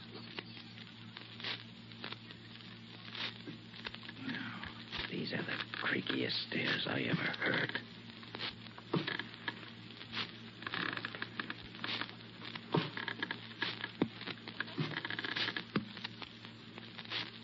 Yeah, there's the room. I can see the safe. Oh, this is some room. No windows in it. And look at this door. Solid steel, built like an icebox. It's so heavy. And still no one here to meet me. Well, at least I can look into the safe while I wait.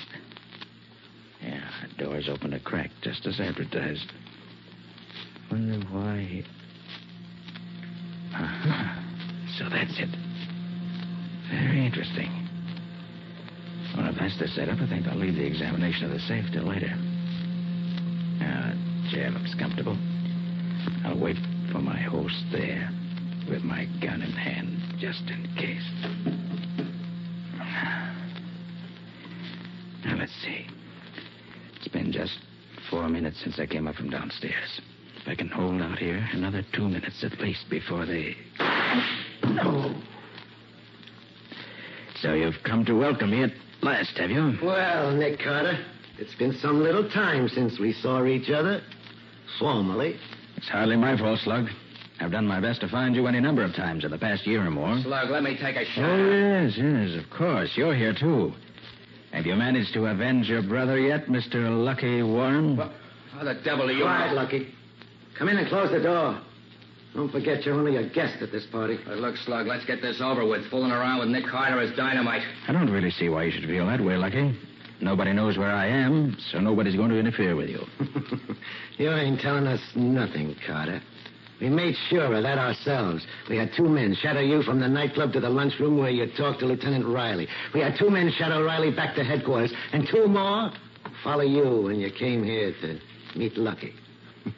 Now, Carter, we're sure there ain't no cops following you this time. You've been to a great deal of trouble, Slug, seems to me, just to get me to walk into a death trap that was corny and as obvious as this one. Well, now that I'm here, what's going to happen? Carter, I've been waiting 3 years to take care of you, and I'm going to see that you get I see that you've cut the current off from the safe. If I hadn't heard the hum of the transformer a few minutes ago, I should probably have touched it and been knocked unconscious. Was that what you wanted? If you'd have touched that safe, you would have been dead. Oh. That's what happened to that headquarters cop they found on the 3rd rail of the elevator last winter.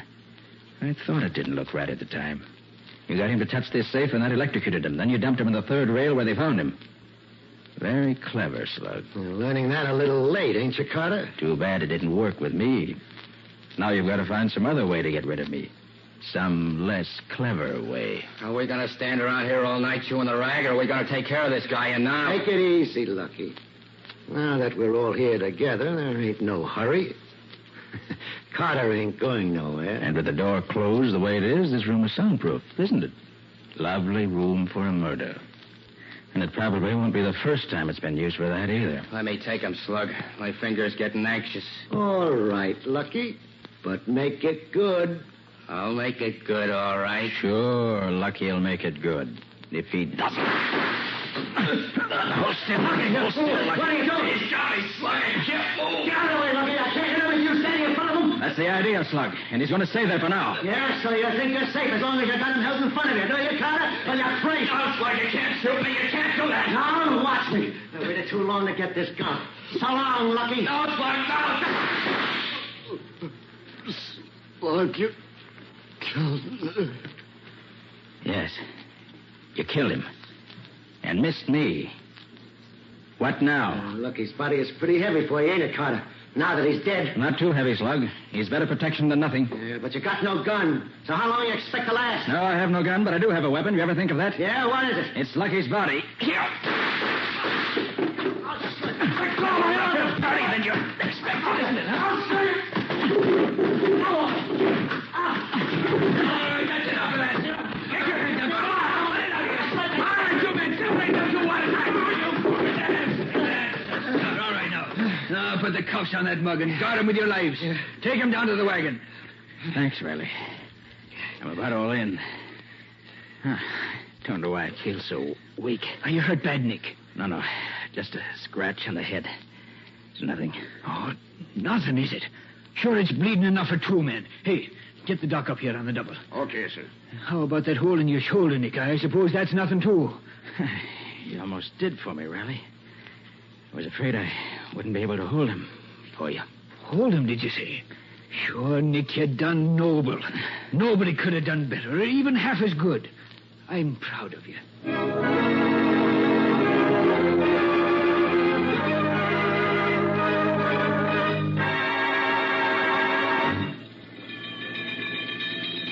brought this old hurry-up wagon because I thought we might need to use it as an ambulance or as a hearse. Are you feeling better, Nick? Oh, yes, Riley, thanks. Very much better. Sure, Nick, you scared me out of 10 years' growth this night. Oh, you got your killer, didn't you? Oh, sure, I got him after he almost got you. Oh, what a fool you were to walk into a trap like that, Nick. Perhaps you're right, Riley. Somebody had to get slugged. I hoped I'd be able to take care of myself once I got in the trap, and as it turned out, I was getting pretty weak from loss of blood. I'm darn glad that you didn't arrive any later than you did. You're a lucky guy, Carter. I'd have killed you if those guys hadn't butted in. Well, you didn't. So that's that. That's that, he says. Just like that. What a man. Look, Carter, these guys didn't follow you up to this house. I know that. How did they know where you was? Curious, huh? All right, I'll tell you. When I was talking to Riley last evening, some fire engines went by. They gave me an idea. We knew that this house of yours had to be in this district somewhere. And we knew that around here, everybody's so afraid of fire, they'd report even a suspicion of one. So I had Riley wait with the fire chief at the nearest fire station for the alarm. When they got the alarm, they knew where I was. And they came a-running. When they got what alarm? The alarm one of your neighbors sent in when he saw the fire. What fire? I don't know nothing about no fire. It was a good fire, Slug, while it lasted. But the boys from the firehouse put it out as soon as they got there. Where was this fire? Well, Slug, it was like this. When I stopped in the living room on the first floor of your house tonight, I lighted 3 cigarettes. I put a pack of matches under the curtains in each of the 2 windows and laid a cigarette across each pack of matches so that it would burn for a couple of minutes before it set off the matches. Then I did the same with a 3rd cigarette and a 3rd pack of matches, putting them under some dry stuff I piled up under the desk. And when the matches went off, they set fire to the curtains and the other stuff and started a nice little conflagration. And within 2 minutes, somebody phoned in an alarm just as we figured they would. It was a grand scheme, and Nick here thought it up all by himself. Look, Mr. Brains, why'd you just set fire to the house and not bother with all that trick stuff with the cigarettes and matches? Oh, if I'd done that, Slug, you and your pals would have smelled the smoke and beat it before we could stop you. But I figured that by having the fire start after you and I got together, you'd be too busy to notice it until it was too late. Of course, I wasn't there till it was all over, but judging by the results, that's exactly what happened. Yeah? It's too bad the house didn't burn down with you in it, Carter. That was one of the chances I had to take. But it was worth anything to get you out of circulation. Which will be just as soon as we can get the electric chair dusted off for you, Slug, me boy. Exactly. The murder trap you set for me turned out to be a death trap for you, which is certainly poetic justice.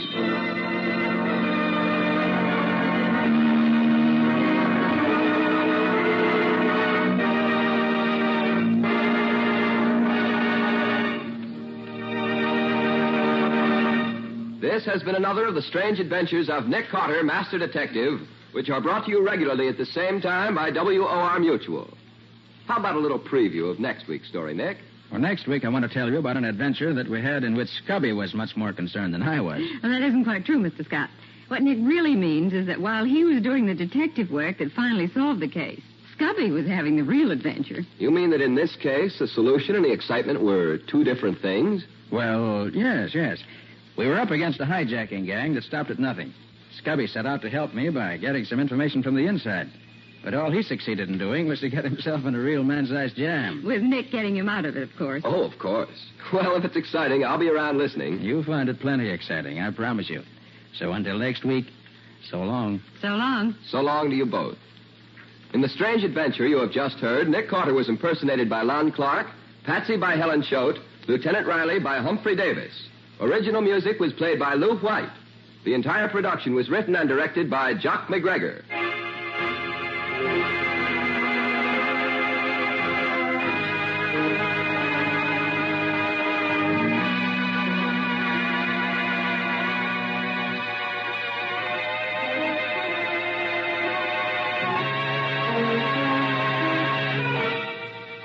Next week at the same time, listen to another curious experience of Nick Carter entitled Death in the Pines, or Nick Carter and the Mystery of the Murdered Driver.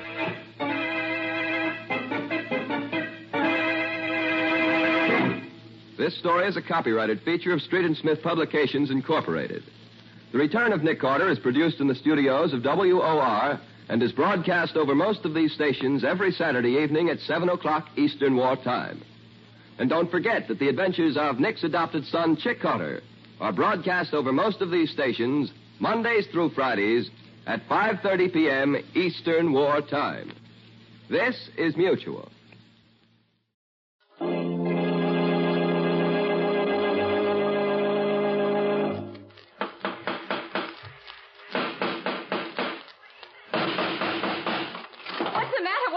Another case for Nick Carter, Master Detective.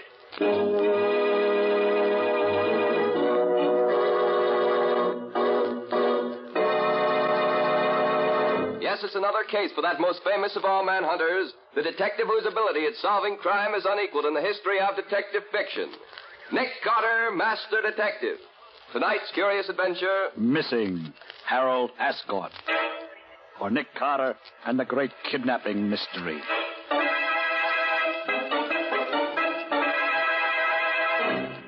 And here's Nick Carter himself to tell you the story.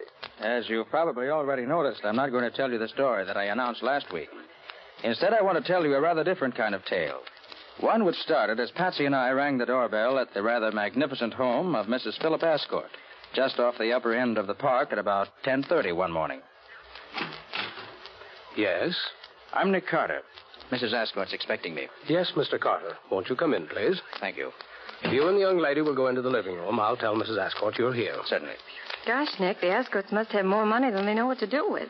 Just look at this place. Yes, Patsy, the Ascotts belong to one of the oldest families in the city. Old and conservative, rich but never ostentatious.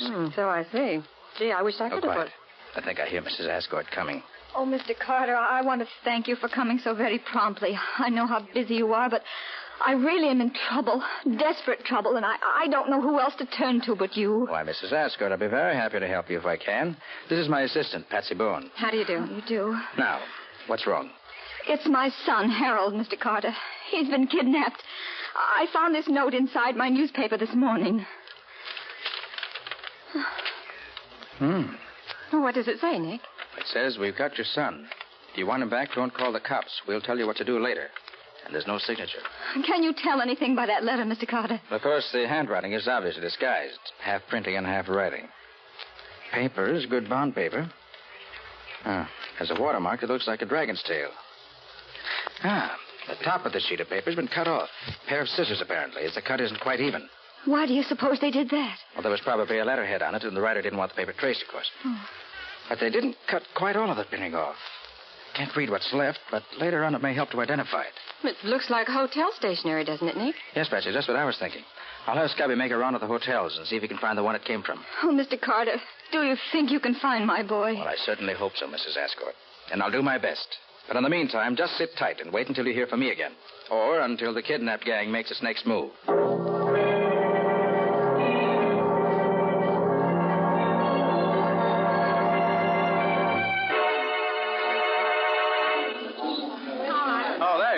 Oh, hiya, Nick. Didn't take you long to get here. It's no time to waste in a kidnap case, Scubby. You never can be sure when the gang will get frightened or annoyed and kill their victim. Now, you find the same kind of notepaper here, you say? I sure did, Nick. The same size, same watermark, and as near as I can tell from what's left in the kidnap note, the same printing at the top. Good. But what now, Nick? How does knowing the paper came from here help you any? If the paper came from here, it's quite possible that whoever wrote the kidnap note was staying here in the hotel at the time. Yeah. And if he was, the hotel register may give us a further clue. Oh, but the handwriting on the note was disguised, Nick. Well, quite so, Scubby. But it's impossible to completely disguise any writing so that it may not be identified. Even when the writing's apparently completely changed, there will always be some peculiar characteristic left that'll give it away. Oh, I didn't know that. Oh, clerk. Yes? Do you mind if we look at your register a moment? Not at all, sir. Here you are. Now, let's see.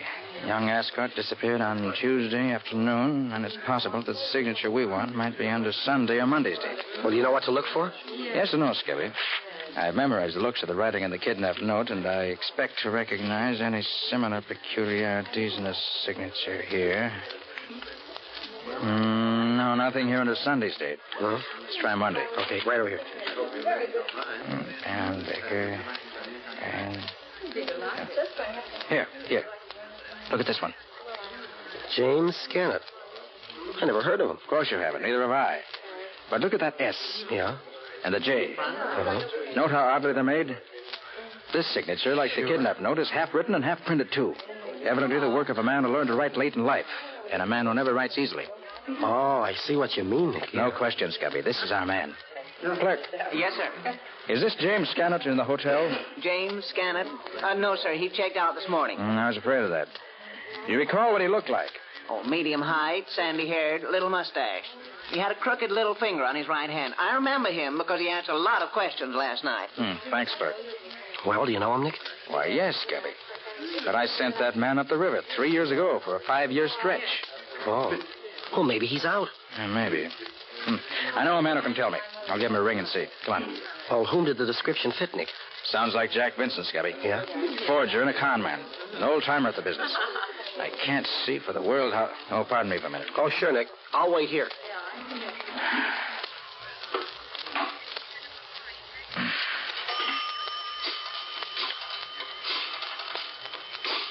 Should turn out to be Jack Vincent. This case may prove to be quite interesting for both. Oh, hello, Bill. How are you? This is Nick Carter. Oh, fine, thanks. Say, Bill, is Jack Vincent still up at state prison? Oh, 2 weeks ago, huh? No, nothing special yet. Oh, thanks, Bill. Good luck. Goodbye. Well, what'd he say, Nick? Vincent was pardoned 2 weeks ago. He's our man, all right. You know, it's a funny thing, Nick, but while you were in there phoning, a couple of men went by me, and I heard one of them say to the other, I saw Vincent Grady's bar last night. Now, maybe that's where he hangs out. You say you just heard that now, Scubby? Yeah, just now. That's queer. Well, how do you mean, Nick? Scubby, things are going a bit too easily. A notepaper that can be traced, the name in the register, the description, and now the conversation you say you overheard. You mean you think it's some kind of a frame-up? Might be, Scubby. Might be. Well, gee, if it is, Nick, you better If it is, I'm going ahead just as I was before. Just be a little bit more careful, that's all. Well, if they want me to go to Grady's bar, that's where I'm going. See you at the office later, Scubby.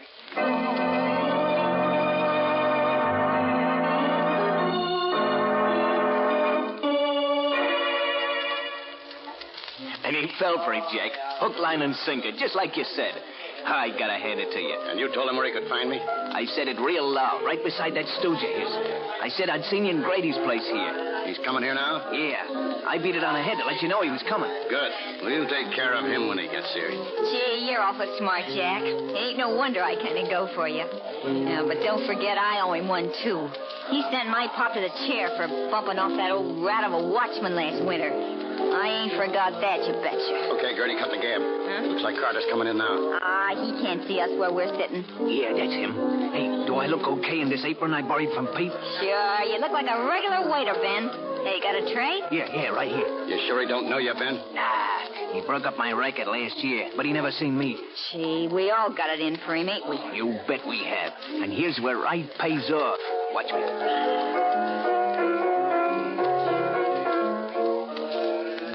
Oh, waiter. Yes, sir. Bring me a large ginger ale and Coke, will you? Coming right up. Well, Nick, lots of familiar faces here, but nobody I really know. Wonder if Vincent might have moved out of town after he had the snatch. And that conversation Scubby overheard, if he did overhear, it sounds to me... Here you are, sir. Oh, thanks. Here, give the change. Thank you, sir. Well, at least this ginger ale's cold. Doesn't taste that bad. There's an odd flavor to it, though. Must be a new brand of Cokes they mix with it. Can't say that I enjoy it. Why, that's queer. It isn't hot enough in here to make me dizzy like this. I seem to be... Why, Nick, you fool. You've been doped. You've been...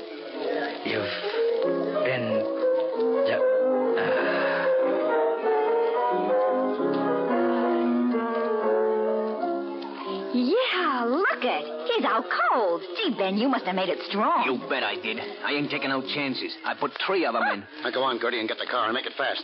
I don't want none of Carter's friends to come looking for him before we can get him out of here. Okay. This is the day I've been waiting for 3 years.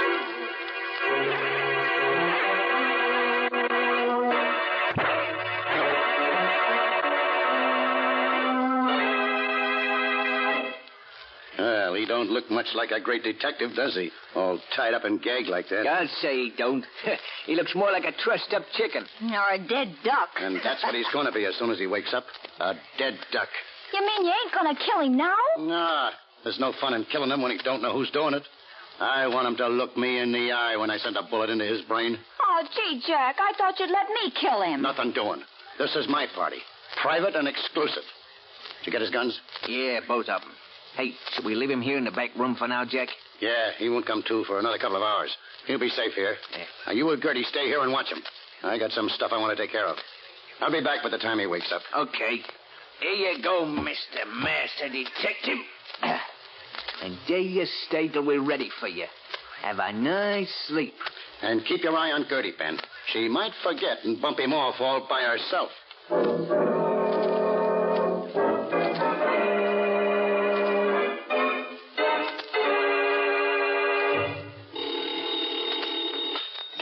Nicholas Carter's office. Well, this is Mrs. Ascott speaking. Is Mr. Carter there? Why, no, he isn't. Has something else come up? Yes. Yes, I've got another note from the kidnappers. They want $100,000 immediately. Good heavens, $100,000? Oh, what shall I do? Mr. Carter said to do nothing until I heard from him. Oh, I've no idea where he is. He should have been back here long ago. You better just do nothing, as he said, until we hear from him. He's bound to call me pretty soon. Unless something's happened to him.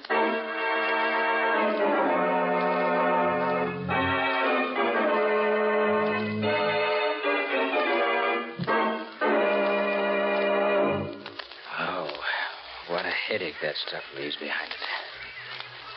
Well, serves me right for being such an idiot. I knew what I was walking into, and I walked right into it. Gosh, but it's dark in here. Wish I could... Wait a minute. What's that? Nick Carter, you sent my pop to the chair, did you? And you'll never send nobody else there. Because you ain't gonna live no longer. I'm gonna fix you right now. I'm gonna... What the... Sorry to have to be so rough with you, lady, but it's my life or yours. You're only stunned. Now, if I can reach that knife she dropped before she gets her senses back, I can cut these ropes and get free. Just a little more. If I could only see behind my back. Oh, where is that knife? I want to be able to reach it now. Just... Now to cut this rope in my wrist. A little bit more. There, that's got it. Now for the leg ropes. Oh. Quiet, you. You try to call for help, I'll be forced to kill you. You? How did you... I heard you coming in, so I sat up, stuck my legs out, and tripped you. You dropped your knife. I knocked your head on the floor, and I stunned you. Then I found the knife, cut my ropes. Now I'm getting out of here. Oh, no, you can't. Jack will kill me. He'll murder me. Should have thought of that before. Now, don't try anything. Your friends overlooked this little pistol I carry in my shoulder holster. It's very small, but effective, I assure you. What are you going to do? Why'd you dope and bring me here? To kill me? Well, Jack and Ben were scared you'd try to break up their plans for the kidnap job. I knew it. Now, listen carefully. Who else is in this house now? Only Ben. He's in the next room. Good. Now, when I tell you to, call Ben. Tell him you're afraid I'm waking up. Ask him to come in here, but don't you warn him. You want me to ask him to come in here? Yes, but no funny business. Now call him. All right. Ben? What do you want? I think Nick Carter's waking up. You better come have a look at him. Just quick? Yeah. Okay, don't touch him. You wait till Jack gets back, and then... Up with your hands. I warned you. Now stand aside. I'm leaving here, and don't try to stop me. I'll be seeing you both later, under different circumstances.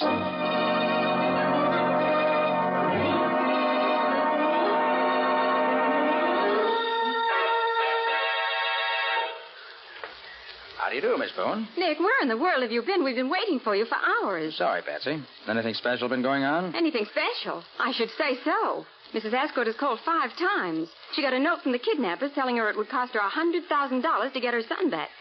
And she's going crazy, waiting for you to tell her what to do. Hey, Patsy, have you heard anything from... me, Scubby? Well, Nick, what happened to you? Jack Vincent laid a trap for me, and I walked into it. Did you learn anything? No, Scubby, I didn't. Except that it all has to do with the kidnap case we're working on. Oh, did you have any trouble, Nick?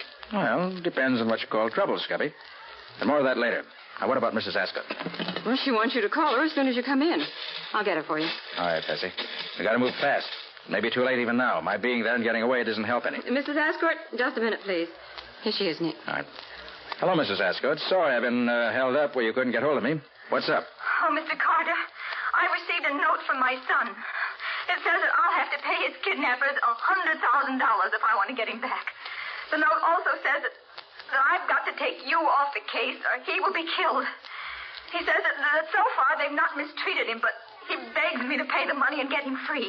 Is the note in your son's handwriting? Oh, yes, I'm sure of that. What shall I do, Mr. Carter? Well, does the note give you any way of getting in touch with him? Yes, it says to put an ad in the personal column of the Clarion, addressed to safety, and let them know what I decide. Good. Put the ad in the Clarion. Tell them you're willing to pay the money and ask them how they want it paid. All right, Mr. Carter, but how about, what they have to say about getting rid of you? You know what I understand, Mrs. Ascott. Tell them in the ad that you'll guarantee that I'll have nothing further to do with the case. Oh, but that would be a lie, wouldn't it? Yes, of course it would. But would you prefer that the kidnappers kill your son? Oh, no, of course not, Mr. Carter. All right, then. Put the ad in just as I said. And let me know the minute you get an answer. Then we'll plan our next step.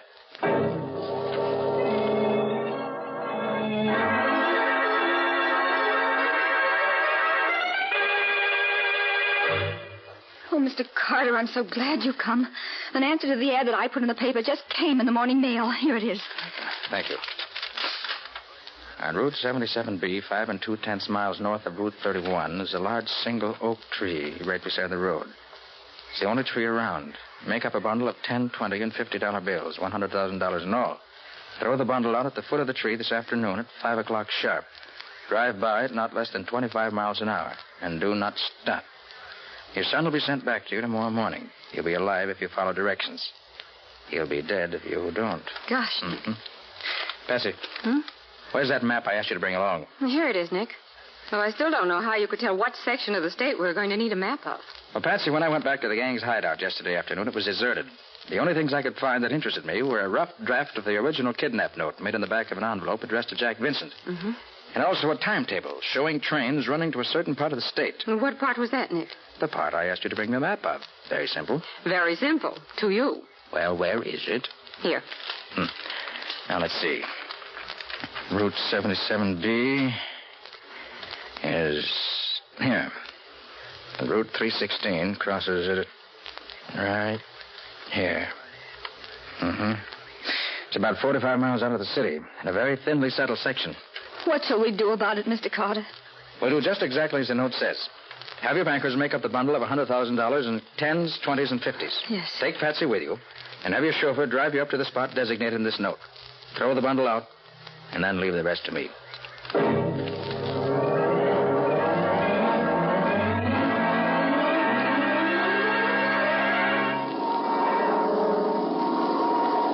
Well, I'm sure glad it's clear today. Otherwise, we'd be out of luck. See anything, Scubby? No, not yet. Hey, Nick, do you suppose anything has gone wrong? No, I doubt it. I have entire faith in Patsy's ability to follow instructions. Gee, sure is sort of deserted around here, isn't it? Yes. Only a few scattered houses and very little traffic. Oh, here, Scubby, suppose you take over the controls of the plane for a while I take the glasses and have a look around. Oh, sure, Nick. Here you are. Thanks. Got the stick? Yeah, all set. These glasses are really high-powered, aren't they? Hey, I think I could... Yes, there they are. And right on time.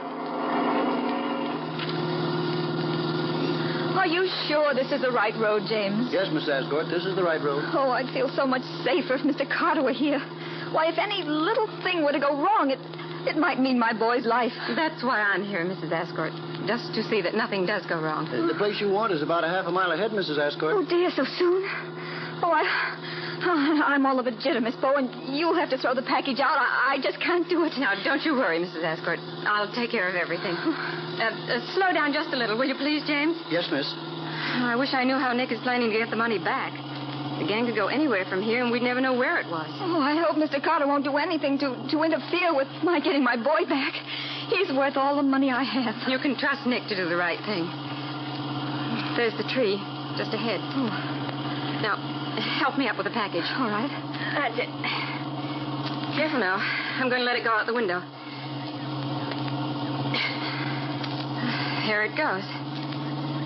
Well, that's that. Oh, you're wonderful, Miss Bowen. Did you see anybody? No, nobody. Not a soul around here anywhere. I still can't see anybody. The bundle is still right by the side of the road where it fell. Oh, heck, this curve cuts off the view entirely. Well, at least we've done our part. Yes, we've done our part.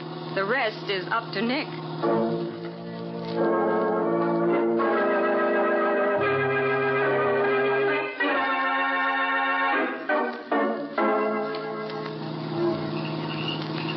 Yep, those are Nick's orders, Sheriff. Drive as close to the house as you can and then park your car in the bushes just off the road. Okay. Where's Carter now? Oh, well, he went on ahead to get the layout of the place. Wants to get his plan set by the time we get there. I don't understand how you know them fellas are hiding out there. You say neither you nor Carter's ever been near the house. Well, I'll tell you, Sheriff. It's really very simple. When Mrs. Ascott dropped a bundle of money out of her car this afternoon, Nick and I were overhead in Nick's plane watching everything through his extra high-powered field glasses. Yeah. We saw the crooks come and pick up the money, and then we watched them beat it back to the farmhouse. They took every back road and cow path they could find to keep from being followed, but we could see them, no matter where they went. Yeah, all the time the one man that they were really afraid of was up there over their heads watching it. Hey, that's quite a stunt. I've heard tell this Nick Carter's quite a feller. And darn if I don't believe it now. Well, darn, if you don't, had better. Well, we better stop here, huh? Don't dare go no closer to the house with the car. I'll just run her off into the bushes here.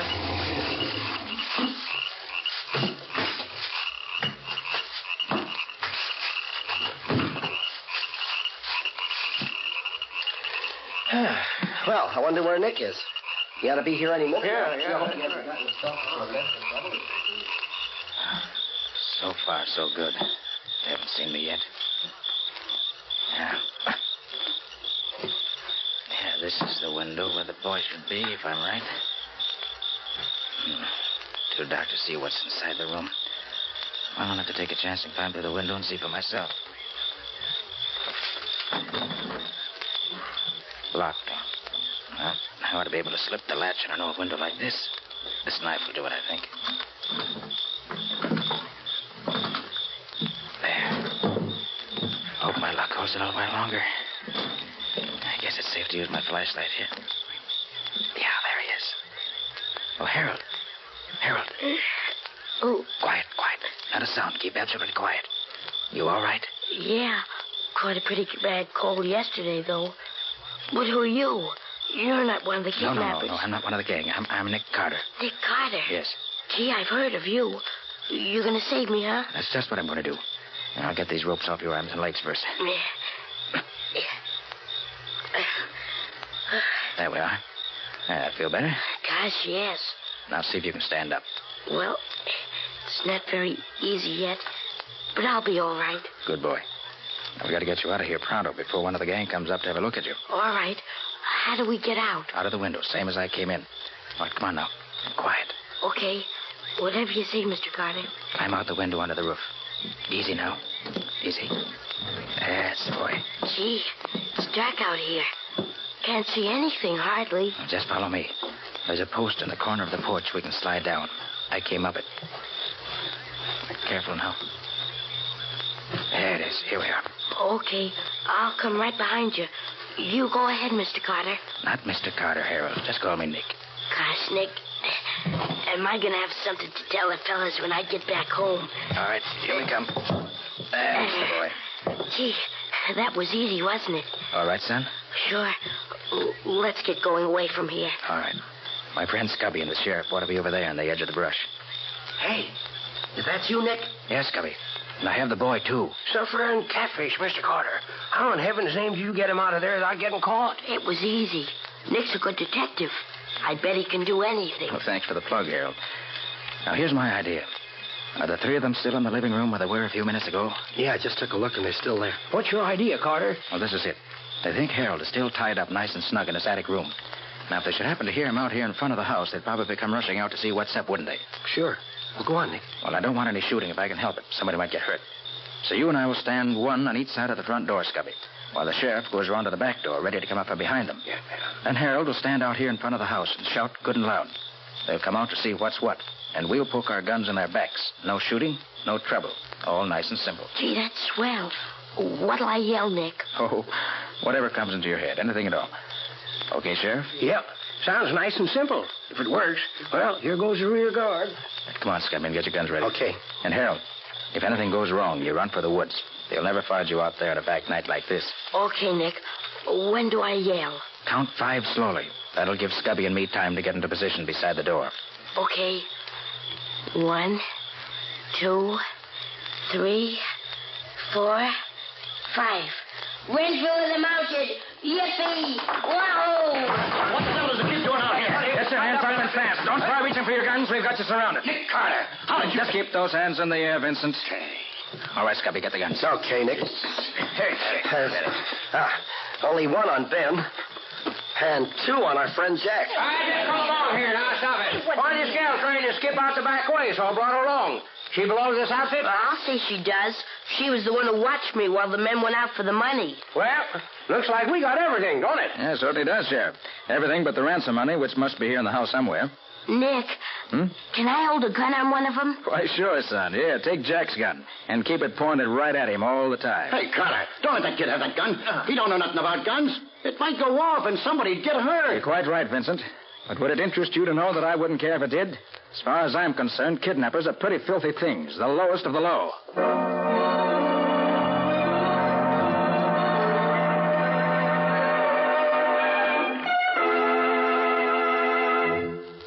Oh, Mr. Carter, how can I ever repay you for what you've done for me and my boy? Well, I'm very happy that we were able to get the boy back for you, Mrs. Ascott. And the money, too. Oh, please tell me how much I owe you, Mr. Carter.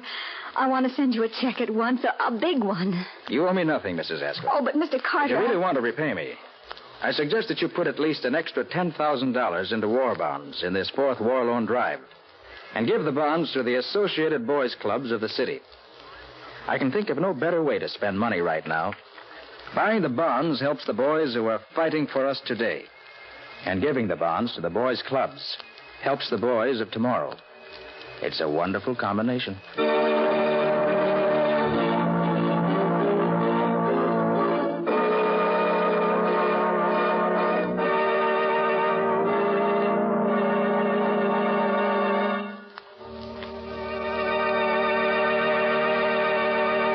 This has been another of the strange adventures of Nick Carter, Master Detective, which are brought to you regularly at this same time by WOR Mutual. What can you tell us about next week's story, Nick? Well, all I'm going to tell you about it is this. There's such a weird and unusual case that for the only time in my life I was almost compelled to believe that vampires really do exist. I call it Death After Dark, or the mystery of the vampire killings. So long. So long, Nick. See you next week. In the strange adventure you have just heard, Nick Carter was impersonated by Lon Clark, Patsy by Helen Choate, Scubby by John Kane. Original music was played by Lou White. The entire production was written and directed by Jock McGregor.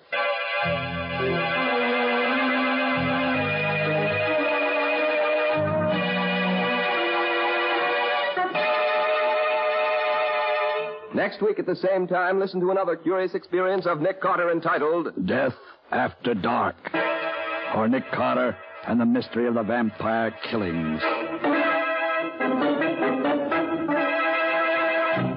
This story is a copyrighted feature of Street and Smith Publications, Incorporated. The Return of Nick Carter is broadcast in the studios of WOR and is broadcast over most of these stations every week. This is Mutual.